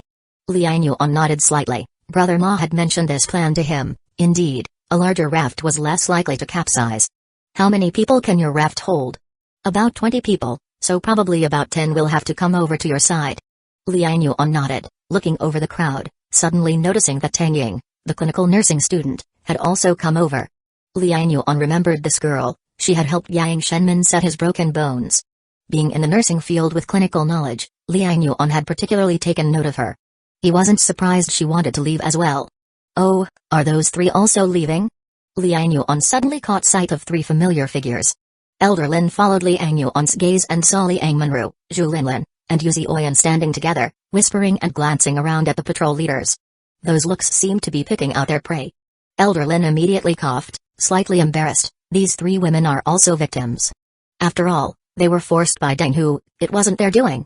Liang Yuan glanced at him, frowning slightly, and suddenly asked, which one of them did you sleep with? Chapter 156 The Ambiguity Between Songwen and Mia. Elder Lin was a bit flustered, his eyes dodging. What? Mr. Liang, you sure know how to joke. Hey, I'm a monk. Liang Yuan's face darkened. All three of them are sleeping with you? Elder Lin saw Liang Yuan's seriousness and didn't dare to lie, stuttering, no. Just Zhuolinlin. Liang Yuan sneered, a fine monk you are, Elder Lin. Mr. Liang, don't misunderstand, I didn't force her. It was all voluntary. She wanted food, and I gave her some. I swear I didn't force her, you can ask her. Elder Lin quickly explained. Liang Yuan snorted, he knew that some people, once they held power, would indeed grow ambitions. Elder Lin was one of the first superpower users awakened in Building 77. After taking down Deng Hu, it was natural for him to get a bit inflated and have thoughts about Deng Hu's women. However, what Liang Yuan cared about was whether Elder Lin had used his power to force them into it. From what he heard now, it seemed that although Elder Lin's attitude had swelled, he hadn't done anything too excessive. Consensual relationships were not something he could interfere with. But honestly, he couldn't quite understand Elder Lin's thought process. These women were previously with Deng Hu, now Deng Hu was killed by them, and these women turned to you, how could you take them in? Shaking his head, Liang Yuan didn't bother with this matter, simply saying, as long as you understand. Elder Lin let out a sigh of relief, his eyes shifting as he suddenly took out a small bag and handed it to Liang Yuan. Mr. Liang, I forgot to mention before, after Deng Hu died, I found some of his stash. These are the superpower stones he hid. I shared some with Dr. Yang and Zuzi, and this portion is for you. Liang Yuan's eyebrows raised. This old guy, no wonder he could blend into the temple, he was indeed crafty and knew how to handle things. If it were ordinary items, Liang Yuan wouldn't care. But superpower stones were different, they could absorb energy and quickly restore superpower energy. It's estimated that absorbing a lot of it could even improve mutation progress. He didn't say anything, taking the bag and glancing inside. There were about 5 or 6 stones. He guessed the guy had hidden at least half of the stash. You put thought into it, alright, go do your thing. Oh, alright, I'll get back to it. Elder Lin saw Liang Yuan accepting it and was overjoyed, quickly running over to direct the crowd from Building 77. Liang Yuan put away the superpower stones and then walked over to Songwen and Liu Feifei. Songwen, Liu Feifei. Brother Liang. Brother Liang Yuan. Both greeted him quickly. Liang Yuan nodded with a smile, looking at Songwen. How's the plant room? Songwen quickly replied, I didn't touch the regular vegetables, the 3 mutated sunflowers, left one in the building, the other 2 have been transplanted, I already had someone move them to the raft. Liang Yuan nodded, the mutated sunflowers were obtained from the lottery, having special uses, naturally should be taken along. Good, have you packed your stuff? Songwen nodded, I have too many things at home, I could only bring some useful ones, but for Feifei's house. Liang Yuan looked over at Liu Feifei, who said helplessly, my dad and uncle who have a lot of things they want to bring, like steamers and such, they want to take them, thinking we might still need to make buns later when we get to the mountains. But there's too much stuff, and the raft is only so big. Songwen couldn't help looking at Liang Yuan, asking, Brother Liang, do you have any ideas? Liu Feifei also looked at Liang Yuan with hopeful eyes. Liang Yuan's space superpower, only the old team knew about it. Songwen, Liu Feifei, and the others didn't know Liang Yuan had such a power. Liang Yuan thought for a moment, where are the things? At our house, Aunt Xiuxian is packing them up. Liu Feifei quickly replied. Liang Yuan nodded, alright, take me there, I'll handle the things, don't ask too many questions. Liu Feifei immediately felt overjoyed and quickly nodded. Then she remembered something, hesitating a bit, and asked, can I tell Brother Kai? Brother Kai? Liang Yuan was puzzled. Liu Feifei blushed, it's Zhao Kai, I wanted to ask him for help before, although he didn't directly agree, I could see he was thinking of a way. Liang Yuan glanced at Liu Feifei, then looked at Zhao Kai who was busy nearby. His expression showed a playful smile, so, it's this Brother Kai, huh, I haven't heard anyone else call him that. Liu Feifei's face turned red, full of coyness, she couldn't help but stomp her foot, you're talking nonsense, others also call him that. Liang Yuan laughed, and Songwen beside him also covered her mouth, chuckling. Liang Yuan's eyes shifted, and he suddenly said, do you want me to help you? Huh? Liu Feifei was puzzled, not understanding. Liang Yuan whispered, if he cares about you, he will probably come to me, you don't say anything for now, and see if he will seek me out, how about it? Liu Feifei was both surprised and pleased, her eyes shy. This isn't that bad. Oh, then never mind, let me tell you, Zhao Kai has been hurt in love, it's not easy for him to confirm his next relationship. Liu Fei quickly said, okay, then. I'll leave it to you, brother Liang Yuan. Liang Yuan immediately laughed, alright, if he comes to find me, I'll let you know. But give me an idea, do you really like Zhao Kai? My brother is honest, don't play with his feelings. Liu Fei blushed deeply, I mean it. Chapter 156 Ambiguity with Songwen. Too Puchy Songwen, who was beside them, couldn't hold back anymore and burst into laughter. Only then did Liu Fei came to her senses, realizing that Liang Yuan was teasing her. Her face instantly turned red. She didn't dare to vent her anger on Liang Yuan, so she scratched Songwen instead. Sister Wen, you are so annoying. Both of you are so annoying. Giggle. Fei, I didn't say anything. It was brother Liang. Haha, stop scratching. I give up. Songwen giggled, dodging around Liang Yuan to avoid Liu Fei. She seemed like a fluttering butterfly, dancing gracefully in front of Liang Yuan. Liang Yuan smiled warmly, watching their playful antics, feeling inexplicably happy. Heavy rains, post-apocalyptic floods, yet they couldn't destroy every human's will. The two finally stopped when they got tired. Liu Fei said, Brother Liang, I'll take you there. Let me tell you, Sister Wen has a lot of stuff at home that she wants to bring along, but she's too embarrassed to tell you. Songwen hurriedly covered her mouth, stop talking. My stuff isn't that important. Liu Fei couldn't resist. Those nice clothes and those photo albums and pictures, they're memories, aren't you taking them?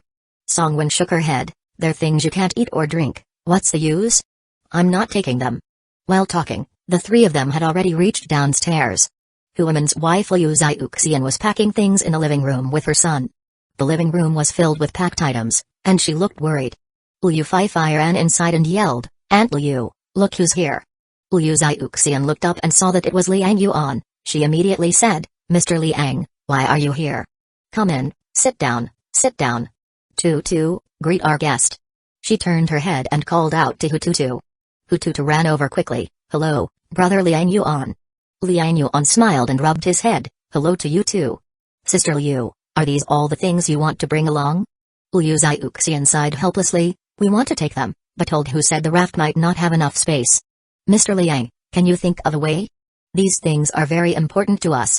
Liang Yuan smiled and said, no worries, leave these things to me, I'll arrange everything. Oh my, really? I don't know how to thank you. Liu Xiuxian was overjoyed and thanked him profusely. Liang Yuan simply said, it's a small matter. Just deliver everything to my place, and I'll have someone take it later. No need for others, I can deliver them myself. Liu Xiuxian quickly replied. Liang Yuan didn't reveal his inventory ability, as he didn't want to disclose this power yet. Then they went to Liu Fei's home, and Liang Yuan instructed Liu Fei to send all her things to his place so that he could arrange them. Liu Fei happily agreed and started packing her things around the house. Liang Yuan turned to Songwen and asked, do you have anything else to bring? Songwen quickly shook her head, I'll just bring some food and necessities, not too much to take up space. Liang Yuan smiled, I have a way. Let's go to your home. Huh? Songwen was puzzled. She had seen those rafts before, there wasn't much space. With so many people, it would be hard to fit everything. However, Liang Yuan took her hand and led her to her home. Songwen's place wasn't very packed, with a lot of clothes piled up on the sofa. She felt embarrassed and quickly said, let me tidy up. Liang Yuan smiled, no need, we're taking everything anyway. Huh? Taking everything? That's too much. Liang Yuan laughed, actually, I have a secret that I haven't told anyone. Songwen looked at Liang Yuan in confusion, wondering why he mentioned this suddenly. I awakened a space superpower, which allows me to open dimension space to store many things. You must be curious, with all the fish I collected, where did I store them? Liang Yuan laughed as he casually picked up the sofa, tables, chairs, and appliances. Swish swish swish. Everything he touched disappeared. Songwen's eyes widened in disbelief, staring at the scene. This. Liang Yuan walked to the kitchen. The kitchen items were quite new, showing she didn't cook often. It seemed she preferred to have meals at Liu Fei's place. Liang Yuan wasn't polite and emptied everything before heading to Songwen's bedroom. Let's take the stuff from the bedroom too. I have enough space. Seeing that Liang Yuan was about to enter the bedroom, Songwen reacted quickly. Wait. She rushed over, trying to stop him. But it was too late, Liang Yuan had already entered the bedroom. The bedroom had a very girly decor, with pink wallpaper. There was a desk by the balcony with a computer on it. On the other side of the balcony, there were many posters, seemingly the backdrop for her live streams. It appeared she streamed from her bedroom. However, what caught Liang Yuan's attention wasn't the streaming setup, but the stunning wardrobe. Songwon's master bedroom had a separate wardrobe. In the wardrobe, various outfits were hung. Sailor uniforms, professional attire, flight attendant uniforms, police uniforms. There were even many cosplays, with dozens of shoes. Liang Yuan couldn't help but widen his eyes, unable to look away. Songwon blushed deeply and hurriedly closed the wardrobe. These. You don't need to take. Liang Yuan looked at Songwon curiously. You wear these? No. Just for streaming sometimes, I need them. I wouldn't wear them normally. Her face was full of embarrassment. In reality, she rarely wore those costumes during her streams. Chapter 156 Ambiguity with Songwon 3. But sometimes, because they had to compete and park with others, the loser would often have to comply with the winner's demands. She was a beauty anchor and wasn't very good at games, so she would often lose the park matches. Then, the opponent would request her to wear various kinds of costumes. At first, she didn't have these outfits at home and couldn't fulfill the opponent's demands, which caused her live stream popularity to plummet. Eventually, she had no choice but to start buying these outfits online. Later on, when she lost matches, she wore these costumes as requested, and unexpectedly, her live stream popularity skyrocketed. As she played more games, she lost more and more park matches, and her collection of various strange and peculiar outfits grew larger and larger.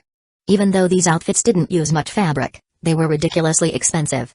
So she couldn't bear to throw them away, and they all piled up in her dressing room. She never expected that when Liang Yuan came over to help her pack, these embarrassing outfits would make her feel extremely awkward. Liang Yuan laughed and said, "Since these are all your things, you should take them all." No, I won't be streaming anymore, so I don't need to wear these again." Songwon quickly waved her hand. Liang Yuan, full of meaning, said, "What if your future boyfriend wants to see you wear these?" Songwon's body instantly stiffened, and she looked up at Liang Yuan, her fair face flushing red. She bit her lip, lowered her head, and murmured softly, Boyfriend. Would he like them?" Liang Yuan laughed and said, "Well, I like them."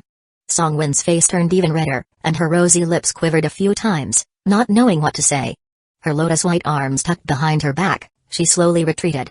Although she said nothing, her actions showed everything. Liang Yuan chuckled and strode into the dressing room. Swish, swish, swish, all the uniforms and cosplay outfits were packed into the inventory. Next was the wardrobe, which contained her regular clothes for all seasons, spring, summer, fall, and winter. The top shelf had bedding, mosquito nets, and mats, which he took as well. In the bottom drawers of the wardrobe, all kinds of sexy lingerie and underwear caught Liang Yuan's eye once more. No wonder she was a streamer, her taste was at the forefront of fashion. Songwon's face was so red it looked like it might bleed, and she hurriedly said, "I'll pack these myself. I have many photos and other things in my study, can you pack them too?" Her eyes showed a pleading look, not for him to pack the photos, but to let her pack herself. Seeing lingerie, especially the many erotic ones, was too embarrassing. Liang Yuan touched his nose and turned to walk toward the study. Songwon let out a sigh of relief. "Those styles are quite nice, don't throw them away, take them all." Suddenly, Liang Yuan's voice drifted in from outside. Songwon's heart skipped a beat, she bit her red lip slightly, her face flushing. Her heart surged with emotions, sensing the ambiguity in Liang Yuan's words. The ambiguous atmosphere between them made her feel a bit swept away. As if under a spell, she obediently packed all the lingerie into a bag and put it all together. After a while, she calmed her chaotic thoughts and walked out of the room. "Brother Liang, over here." She walked into the study and suddenly felt a chill down her spine. Oh no, the photo book. She hurriedly pushed open the door and saw Liang Yuan leaning against the window, engrossed in looking at a stack of photo books with a flashlight in hand. On closer inspection, it was the swimsuit photo book she had taken at the beach in June last year. Her delicate face flushed red instantly, and she hurriedly said, "Brother Liang." Liang Yuan snapped back to his senses, quickly turned off the flashlight, and coughed, "Are you done packing?" "I'm almost done here too." Nonchalantly putting the photo book away, the entire study was indeed empty, even the cabinets were gone. Songwon's face was flushed, but she didn't expose his actions, only saying, "Yes. Everything's packed." Liang Yuan nodded, "I'll put it all away." They brushed past each other in the doorway of the study, their breaths mingling in the narrow space. The air grew hot in that moment, it was pouring rain outside, but inside, It was as if dry wood and fire. Luckily, Liang Yuan knew the timing wasn't right, and they both tactfully kept quiet. After packing up, Liu Feifei from next door also returned. "Brother Liang Yuan, I've put all my things to be taken at your house. Sister Yang Mai even gave me a sesame cake, saying it's almost Mid-Autumn Festival." She excitedly ran back, holding a piece of sesame cake. Yang Mai had made these herself, but unfortunately, because sesame seeds were limited, she only made a few dozen. Liang Yuan and Yang Mai hadn't eaten them, saving them for the Mid-Autumn Festival in a few days. "Hey, Sister Wen, where are your things?" Liu Feifei was astonished to find Songwen's things had been completely cleared out. Songwen didn't know how to respond for a moment. Liang Yuan's space superpower wasn't something they'd told outsiders, so she couldn't casually tell Liu Feifei either. Liang Yuan smiled. "I've already packed them for her." "What? You packed even the tables and chairs?" Liu Feifei was amazed. Liang Yuan thought for a moment, considering that Liu Feifei and Zhao Kai would end up together, so it wouldn't hurt to tell her. He glanced at Songwen and said, "Songwen, you should tell her later, and have her keep it a secret." Songwen quickly nodded. "Okay, I'll make sure she keeps it secret." "What secret? What are you talking about?" Liu Feifei asked, full of curiosity. Liang Yuan laughed. "You two chat, I'll head back." As Songwen watched him leave, she then told Liu Feifei about Liang Yuan's space superpower. Upon hearing this, Liu Feifei's mouth dropped open in excitement and amazement. Space superpower. Wow, that's so cool. Oh my god, no wonder he had so many fish, but we never saw how many were in his fridge. Turns out they were all in his other dimension space. Sister Wen, if we stay with Brother Liang Yuan, we won't ever worry about not having enough fridge space for food again, will we? Haha, those folks who stayed behind, if they knew, would be dying to come along with Brother Liang Yuan. Chapter 157 Setting Sail. Songwen was not surprised by Liu Feifei's excitement. In fact, when she heard the secret just now, she immediately thought of hugging Brother Liang's leg tightly. Such a human-shaped mobile warehouse, an eternal refrigerator, in this post-apocalyptic flood, isn't that the greatest reliance? Feifei, don't go around talking about this, don't tell anyone, it's Brother Liang's secret, understand? Songwen advised. Liu Feifei patted her chest. "Don't worry, I'm not stupid. Hey, can I tell Brother Kai?" Songwen found it amusing and annoying. "All you think about is romance. I told you not to tell anyone." But Liu Feifei was conflicted. Songwen continued, "Zhao Kai and Brother Liang are so close, he probably already knows. He must have been cautioned by Brother Liang not to disclose it. If you leak this secret, think about how Zhao Kai will see you in the future." These words suddenly enlightened Liu Feifei. She nodded repeatedly. "You're right, Sister Wen, I won't tell anyone." Songwen nodded and smiled. At this moment, Liu Feifei picked up a sesame cake. "By the way, Sister Yang Mai gave me this sesame cake. I haven't had the heart to eat it and brought it to share with you. Try it." Songwen's eyebrows raised when she heard Yang Mai. Her smile faded, and she asked, "Is it delicious?" "Of course it's delicious. How long has it been since you tasted sesame? Come on, try it." With that, Liu Feifei forcefully shoved a piece of sesame cake into Songwen's mouth. Instantly, the fragrant sesame flavor exploded on Songwen's taste buds. Her teeth involuntarily started chewing, saliva began to flow, and the sweet sesame taste melted in her mouth. She felt a surge of happiness across her entire being. "How is it, delicious? Isn't it really good? I'm telling you, Sister Yang Mai is simply beautiful inside and out. Not only is she good-looking, has a great figure, but she also cooks delicious food. This sesame cake is just perfect." Songwen rolled her eyes. I don't think it's that great." "Hey? You ungrateful woman, how can you turn your back after eating the cake?" Liu Feifei couldn't help but yell. The two of them immediately started play fighting again. When Liang Yuan returned home, he saw the house filled with packed luggage. Yang Mai had also packed her stuff, and upon seeing Liang Yuan, she said, "Little brother, these are the bags Feifei brought up. She said you asked her to leave them here. There are also some of Zhao Kai and Ding Yan's stuff. I asked them to leave everything here." Liang Yuan smiled and nodded. "Leave everything to me, I'll take all the stuff from home together." With that, he moved everything into his item storage. Even the bed, wardrobe, sofa, everything was taken. Yang Mai walked around, looking at the empty house, and couldn't help but say, "Take another look, see if there's anything left behind." She searched through each room, even though Liang Yuan had cleared out all the tables, chairs, and benches, she continued to search all around. It was evident she was reluctant to leave. No, she was reluctant to leave the home she and Liang Yuan had lived in. As a traditional woman, she had a deep attachment to the concept of home. After entrusting herself to Liang Yuan, her entire heart hung on him. Otherwise, she wouldn't still want to bear Liang Yuan's child in this post-apocalyptic flood disaster. Looking at the kitchen where she busied herself, the living room sofa where she massaged Liang Yuan, and the shower room where they had absurd moments. Her eyes grew slightly red, a sense of reluctance spread through her heart. Liang Yuan could feel her emotions, gently walking up behind her. He extended his hands, hugged her slender waist, rested his chin against her side face, and said, "Nothing else matters, the most important thing is not leaving you behind." These tender words struck Yang Mai's heart instantly. Her reddened eyes could no longer hold back, tears fell like pearls. She turned around, hugged Liang Yuan tightly, buried her pretty face in his chest, and started to sob softly. "Why, little brother, why must there be this flood? Why can't we just live happily together like this? Why? I worked so hard to have another home. Worked so hard to find someone like you who cares for me so much."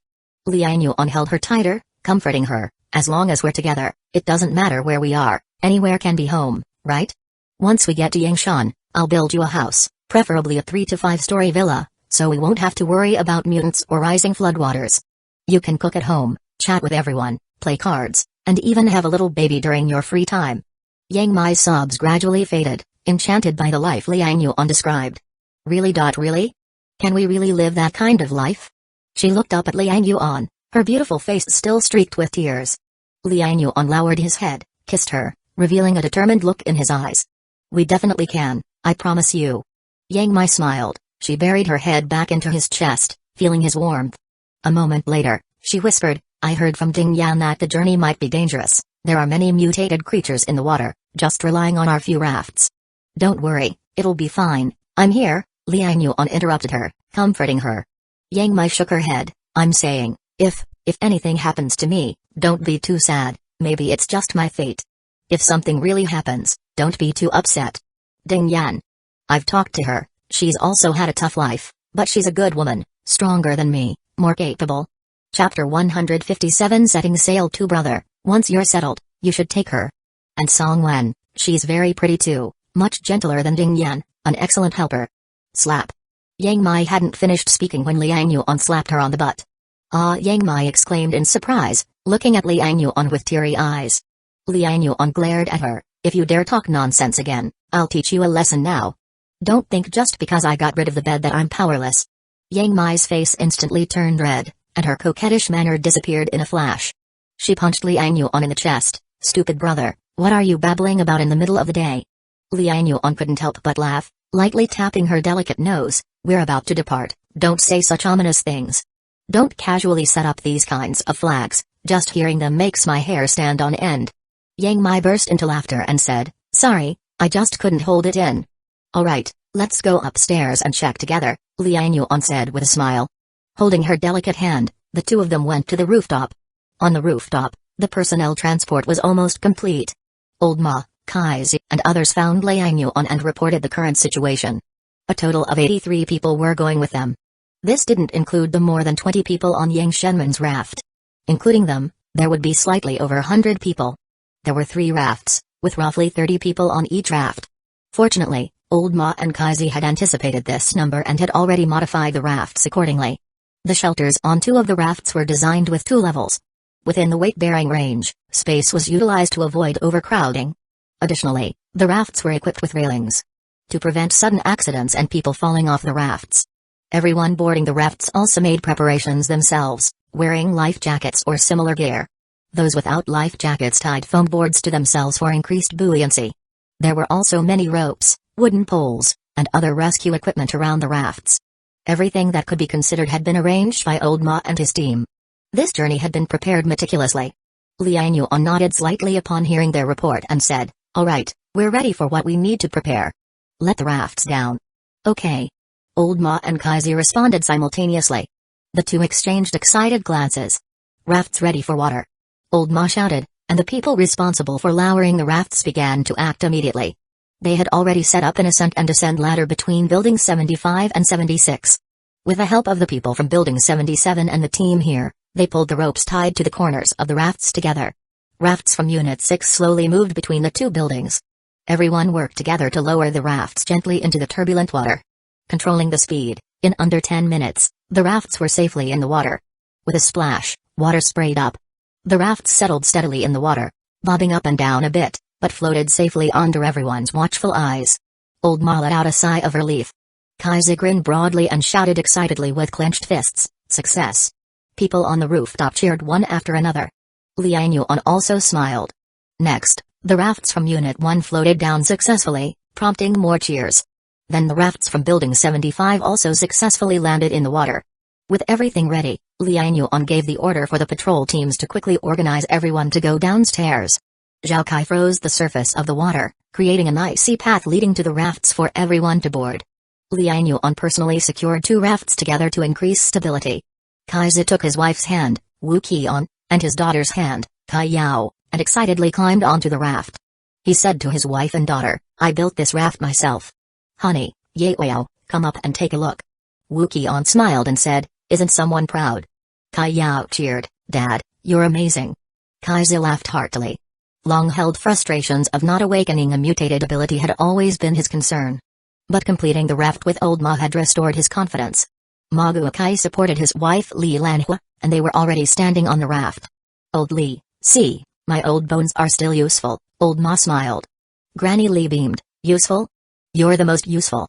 Everyone remembers your contributions, you've worked hard lately. I bet you skipped breakfast again? Look what I saved for you." She pulled out 2 items from her pocket and handed them to her husband Maguakai. Old Ma looked and was pleasantly surprised. "Eggs? How do you still have eggs? In the apocalypse, eggs were already hard to come by." Granny Li whispered, "Liang Yuan secretly gave them to me. He said we should eat more high-protein food because of our age. I didn't tell anyone else. Your chest injury needs protein recovery, eat both eggs." Old Ma was moved and looked towards Liang Yuan, who was organizing people over at the building, grateful. "Zhou Liang is a good person. With him around, everyone has a backbone. Indeed, this young man, why didn't we notice his excellence earlier? He should join the party." Old Ma couldn't help but laugh. People were moving on to the rafts in pairs and groups. Dong Yan held her brother Dongji and kept looking back towards Liang Yuan. Noticing, Dongji said, "Sis, watch your step. Brother Liang isn't going anywhere." Dong Yan's face flushed, she turned and glared at Dongji. "What nonsense are you spouting? Who said I'm looking at Brother Liang? I'm checking on our building's owners."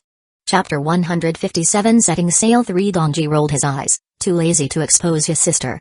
But he still reminded her, "Sis, that lady next to Brother Liang is really pretty. You're under a lot of pressure, huh?" Dong Yan couldn't help but smack Dongji on the head. "You're talking too much." Though she said that, her eyes still couldn't help but glance at the beautiful woman next to Liang Yuan. Her mind kept wondering, who is she? And similar questions. Liang Minru led Zhu Linlin and Yu Zioyan, closely following Elder Lin. Her gaze also frequently looked towards Liang Yuan, especially at the woman beside him, Yang Mai. "Sister Minru, that woman, is she Liang Yuan's woman? Besides having a bigger chest, there's nothing special about her," Yu Zioyan said in a low voice. Liang Minru didn't speak. Zhu Linlin snorted, "I think that woman is not as good-looking as Sister Minru. Sister Minru, once we get to Yangshan, you'll have a chance to get close to Liang Yuan. By then, he won't be able to escape you." Liang Minru glanced at the 2 of them and said in a low voice, "Stop talking, this is not the place to talk. Remember, our biggest asset as women is ourselves." She turned back, taking a deep look at Yang Mai next to Liang Yuan. Her eyes focused on Yang Mai's ample figure, then looked down at herself, her lips curving in a small smile. She was not much smaller than that woman. "Humphrey, so this is what you like?" Liang Minru snorted inwardly, seemingly having some thoughts. "Huang Han, be careful." Wu Ying followed behind Huang Han, urgently admonishing her. But Huang Han's eyes were not on him, instead anxiously looking into the water. A giant golden python in the water was swimming with its head held high. It was her pet golden python. Wu Ying felt a bit dejected as she didn't turn back or acknowledge him. Wang, walking behind with his daughter, saw this and couldn't help but smile and shake his head. He could easily tell that Wu Ying, the patrol captain, had an interest in Huang Han. But to no avail, Huang Han didn't seem to have any thought for the short-statured Wu Ying. "Captain Wu, is your luggage heavy? Want me to carry it?" Wang An joked. Wu Ying quickly shook his head. "It's fine, I can carry it. There's even Huang Han's stuff here." Wang An sighed and advised, "Captain Wu, if you want to pursue someone, you should do it more confidently. This isn't working."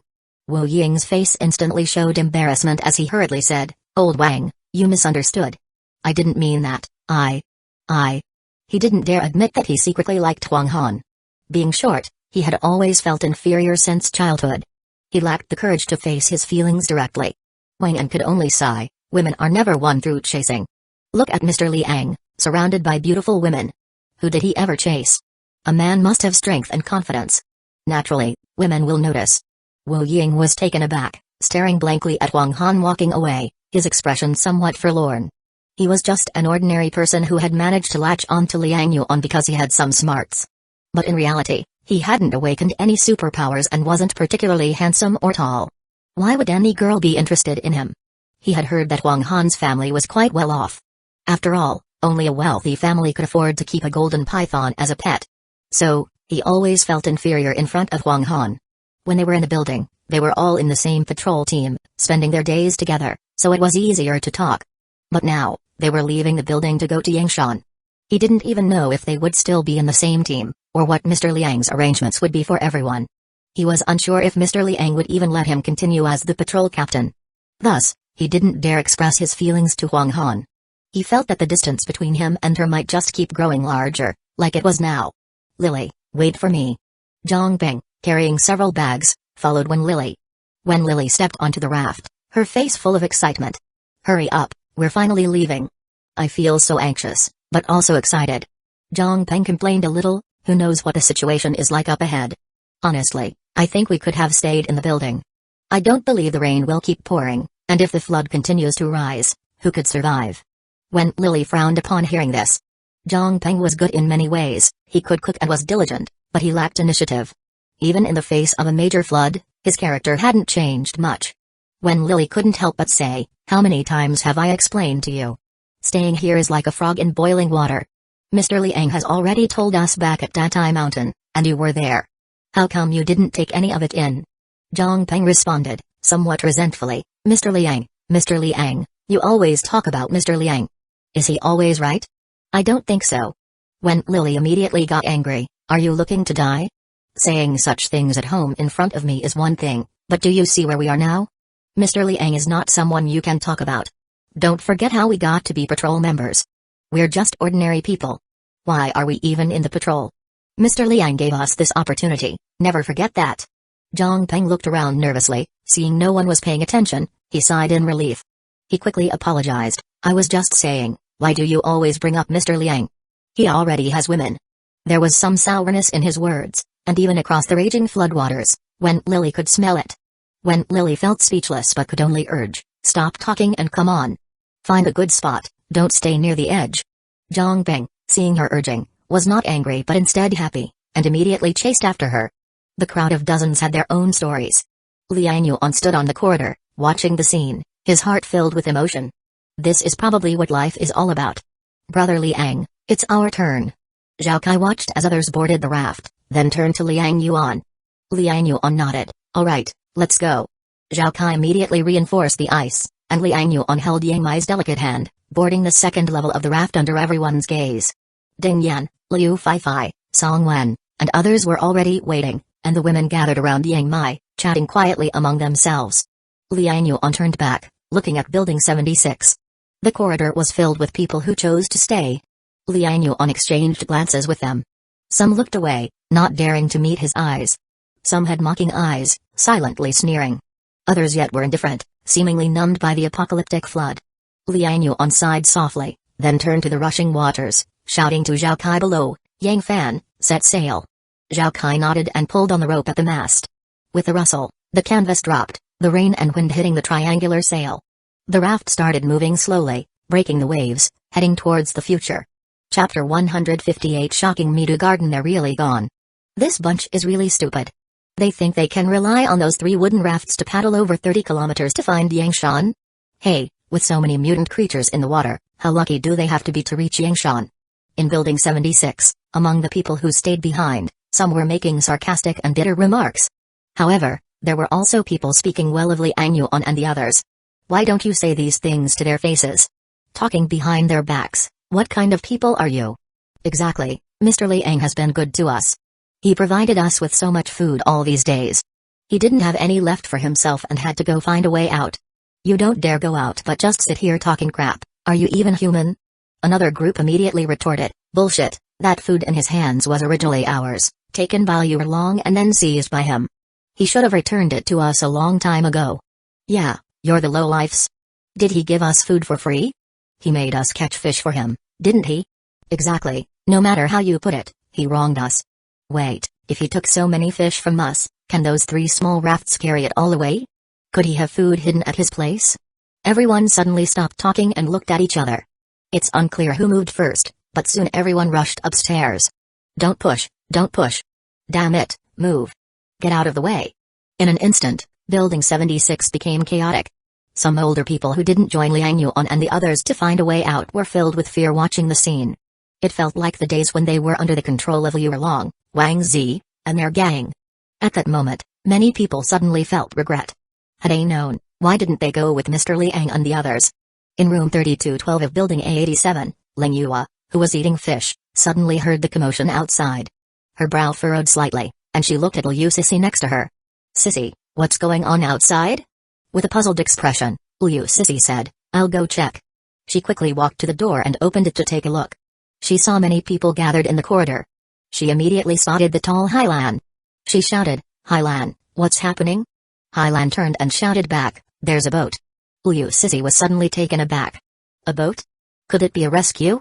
Her heart started pounding, and she quickly ran to the corridor's edge to look out into the rain. Through the wind and rain, the floodwaters stretched endlessly. Buildings stood in the water, looking like electric poles thrust into the ocean from afar. Among the buildings, 3 rafts were tied together, with vague silhouettes moving on them. Triangle sails stood on the rafts, billowing in the gale. The 3 rafts broke through the floodwaters heading northwest. That's not a boat, it's a raft. With a look of surprise, Liu Sissy glanced at Hailan and asked, where did those rafts come from? Hailan shook her head and said, I don't know either. They were already there when I arrived. Sister Ya saw them first. She pointed to Linya beside her. Linya looked at the rafts, her expression thoughtful. Liu Sissy quickly shouted, Sister Ya, where did those rafts come from? Linya shook her head, they came from Building 76. It seems they were made by the residents there. She turned and walked towards Liu Sissy. Is Yua up? I'd like to talk to her. Liu Sissy quickly said, yes, she's up and eating.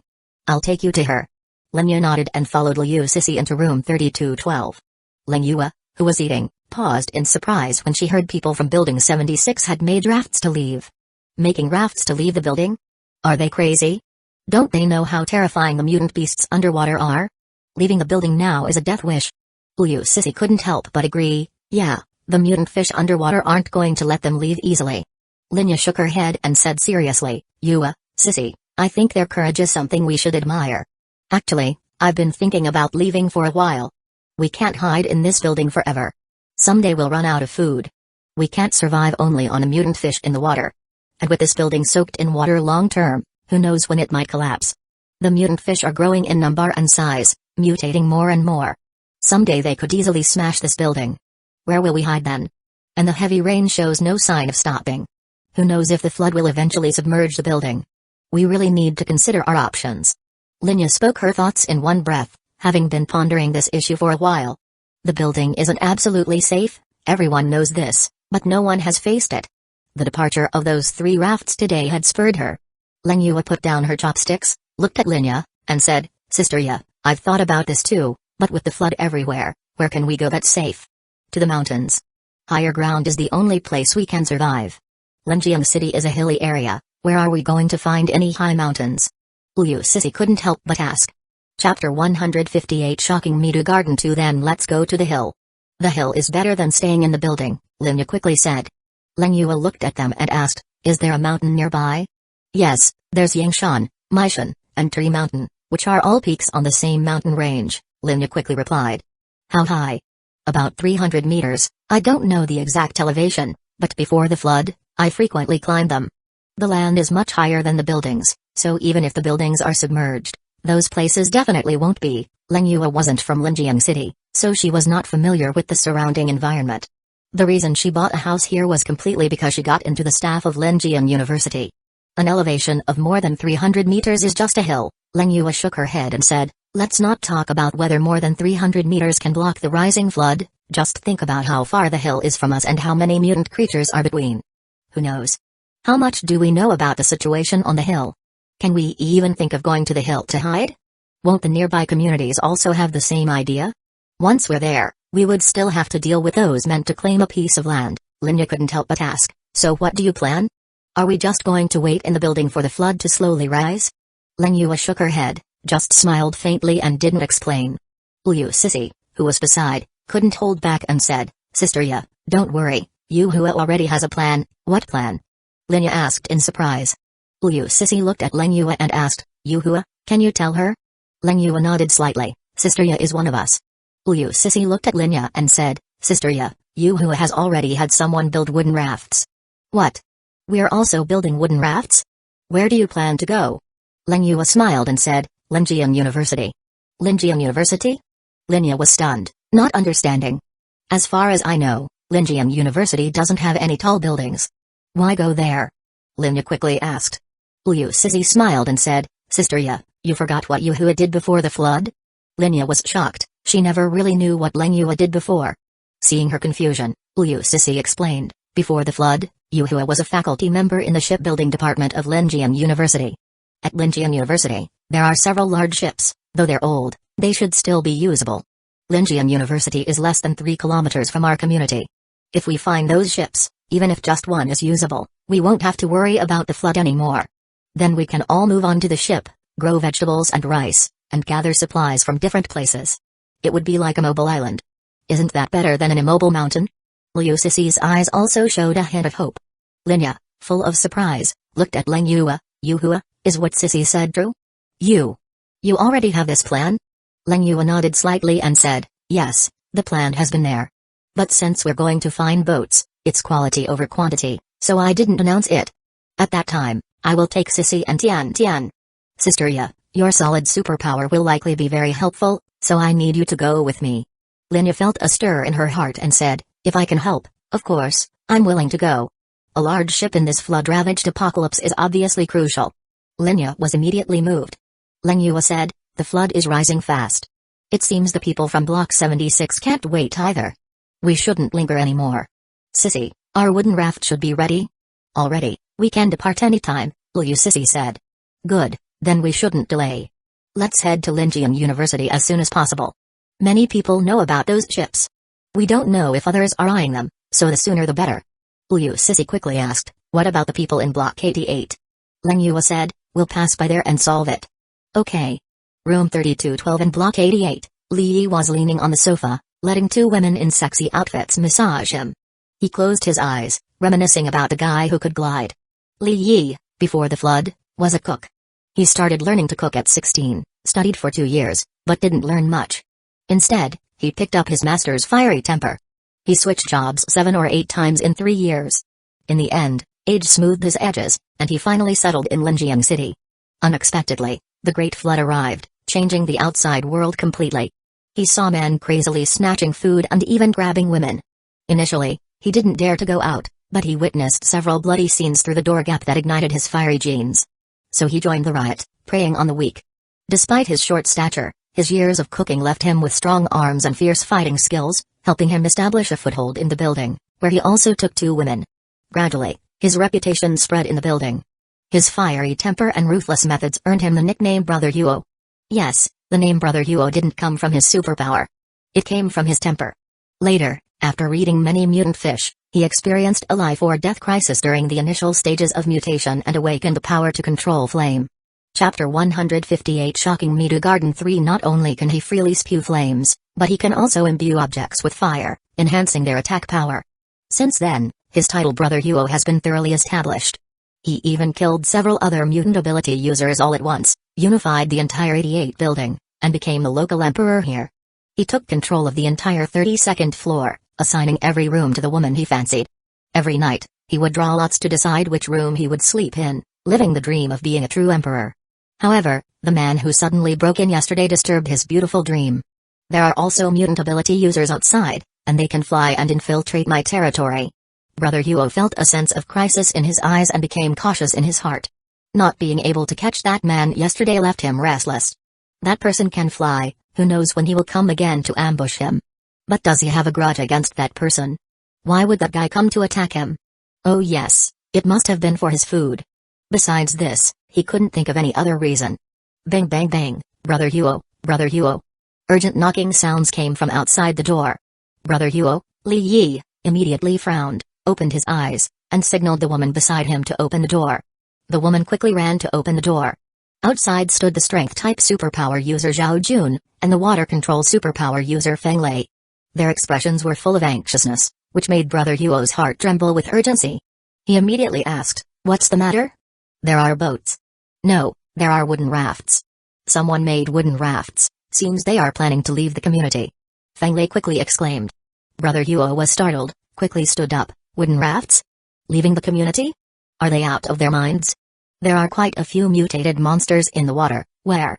Zhao Jun shouted. "They are on the water's surface now. A lot of people are watching." Brother Huo hurriedly ran out of the room and indeed saw many women on the corridor looking out through the rain and discussing continuously.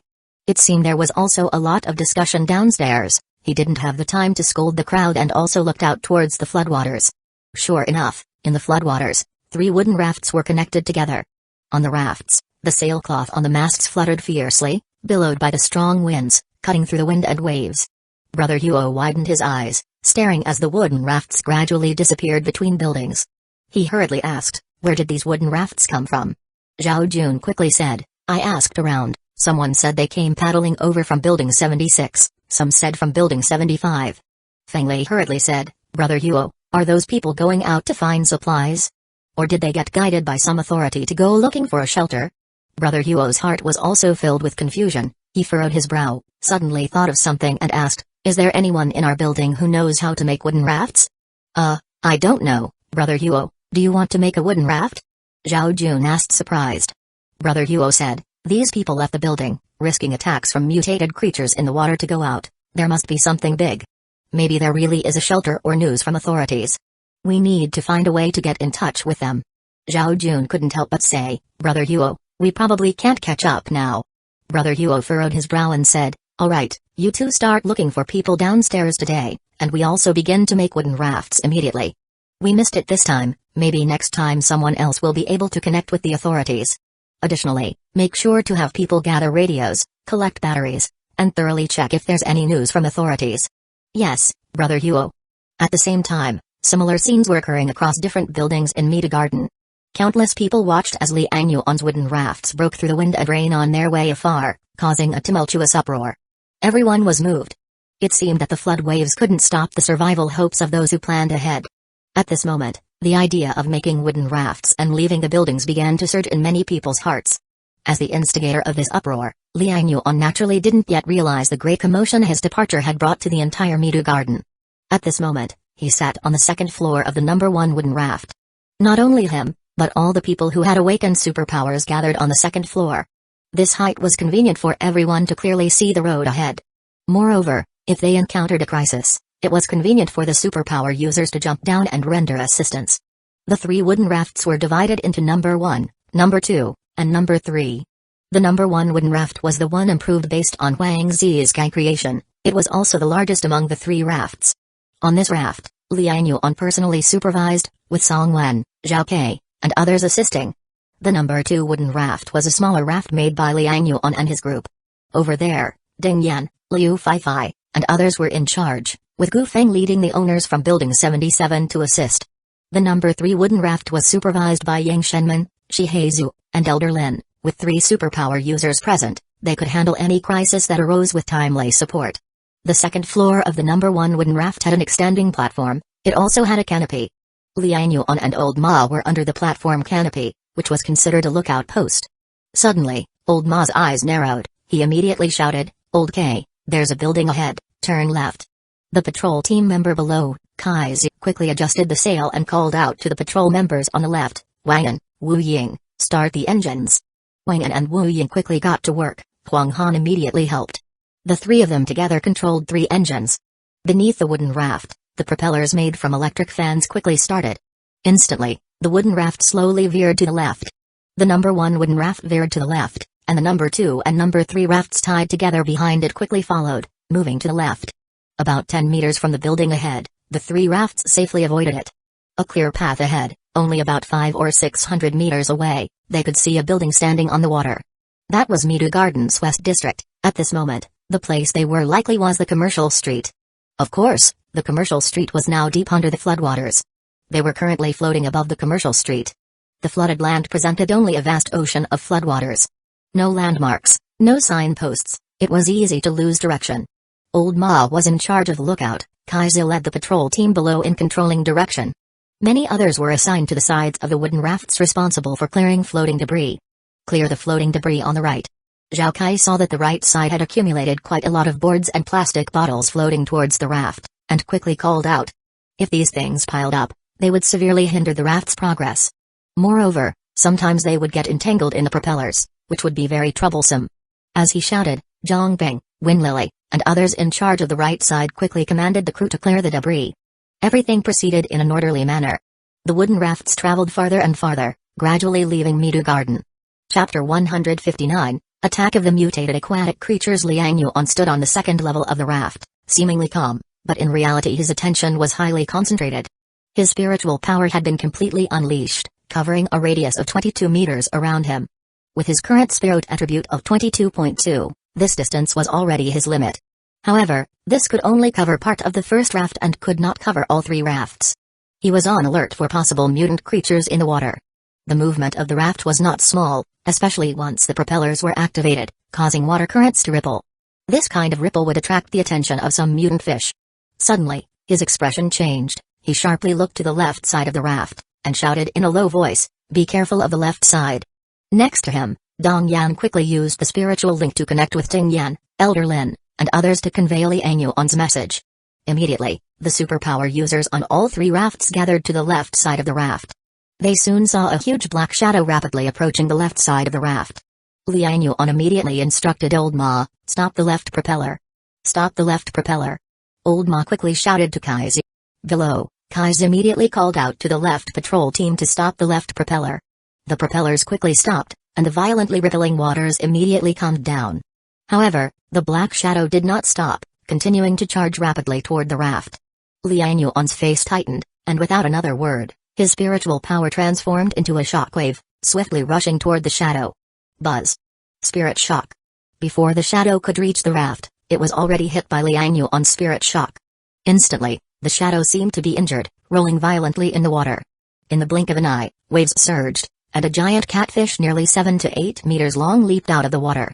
Its body was black and yellow, its two whiskers like thick whips, making a massive weeping noise in the air. Its fins had evolved into sharp, fan-like blades. Full of fangs, it opened its mouth wide as if it was issuing a silent cry of pain. Liang Yuan immediately shouted, "Zhao Kai! Coming!" Zhao Kai clapped his hands without hesitation. Surges of white fog poured out, instantly freezing the nearby left water surface. The lake surface instantly froze with a thick layer of ice. Boom!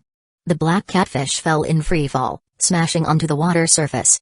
However, the water surface was blocked by the ice layer, and it landed directly on top of it. As Zhao Kai continued to release the icy fog, the black catfish rapidly froze. Large patches of frost and ice blades formed on its body. The black catfish struggled violently, desperately flipping its body, trying to return to the water. Liang Yuan shouted again, "Liu Fai, trap it." Liu Fai's eyes immediately sparkled with mysterious light. The spirit maze directly descended into the black catfish's spiritual world. Instantly, the black catfish froze on the spot. In just that brief moment of delay, Liang Yuan already had a long, thin aluminum alloy rod in his hand. This aluminum alloy rod had been sharpened and was originally used to close the balcony. He had dismantled quite a few. The rebar was good to use, but there weren't many, and it sometimes couldn't be retrieved after being thrown. The more it was used, the less there was. So, Liang Yuan switched to using this hard aluminum alloy. This aluminum alloy rod was about a meter long. Liang Yuan held it in his hand. He then took a step back, and the muscles on his arm bulged noticeably. Simultaneously, he muttered internally, "Muscle burst." In an instant, his muscles filled with blood, and veins bulged out. His strength attribute doubled. It should be noted that his strength attribute was already 14.9, and now, doubling it with skill, it skyrocketed to nearly 30 points. In muscle burst state, his strength attribute immediately dominated all other attributes. As he swung his arm, the aluminum alloy rod sharply hurled out. Whoosh! The terrifying sound of it piercing through the air instantly filled everyone's ears. All felt their eardrums vibrate sharply. The next instant, the aluminum alloy rod turned into a blur, stabbing directly at the black catfish. Thump! The aluminum alloy rod instantly shot into the catfish's head. With a crack, The giant catfish's skull shattered instantly. The powerful piercing force of the aluminum alloy rod didn't stop there. After penetrating the catfish's skull, it continued with unabated momentum, tearing out through its jaw. The ice layer formed by Zhaokai also instantly shattered. With a loud crash, the ice layer broke. The massive catfish then plopped into the water with a thud. Blood quickly stained the floodwaters red. Mutant fish that smelled the blood went crazy and swarmed over. Liang Yuan immediately shouted, "Yang Fan, move quickly." Old Ma urgently yelled at the lower level toward Kaizi. Kaizi quickly turned the sail, speeding up against the wind and rain. The three rafts swiftly cut through the waves, speeding forward. Everyone looked back, their hearts pounding, at the scene of numerous mutant fish scrambling for the catfish's corpse. Each person felt a chill down their spine, thinking that if a living person fell into the water, they would instantly be gnawed into bones. Ding! Congratulations on killing a mutant creature and earning 70 points. Liang Yuan's heart moved. This catfish was worth 70 points, indicating its mutation progress was not high.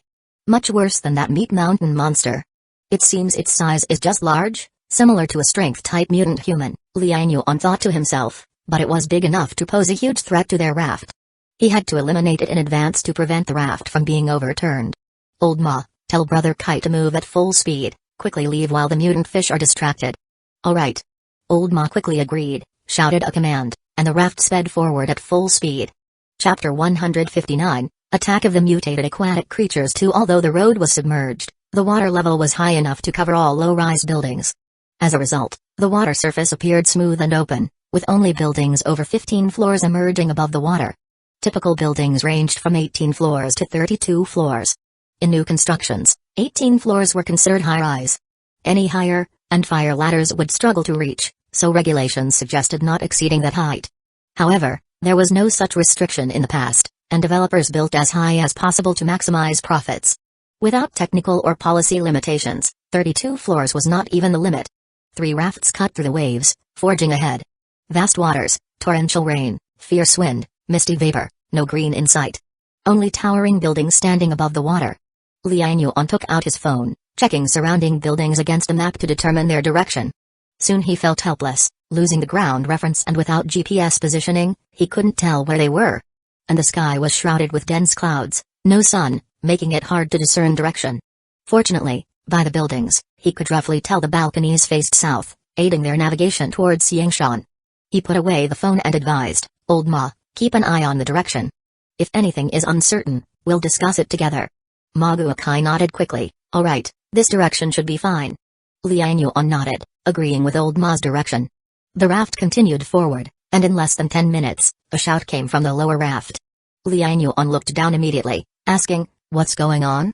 "Mr. Liang, someone has fainted."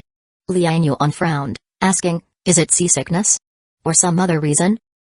Not sure, he was fine just now, no signs of seasickness." Liang Yuan was about to go down to check but heard Tang Ying shout from the crowd, "Let me take a look, I studied medicine." Everyone quickly made way, allowing Tang Ying to come over. Tang Ying reached out to check the fainted person's heartbeat and looked at their pupil response.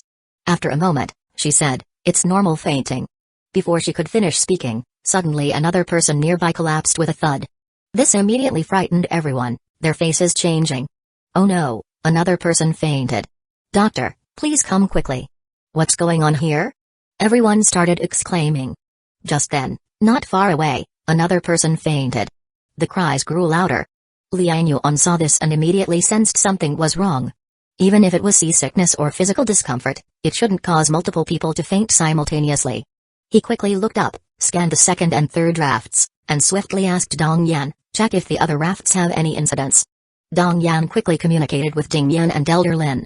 After a moment, her expression changed slightly, saying hurriedly, "There are also people fainting on the second and third rafts."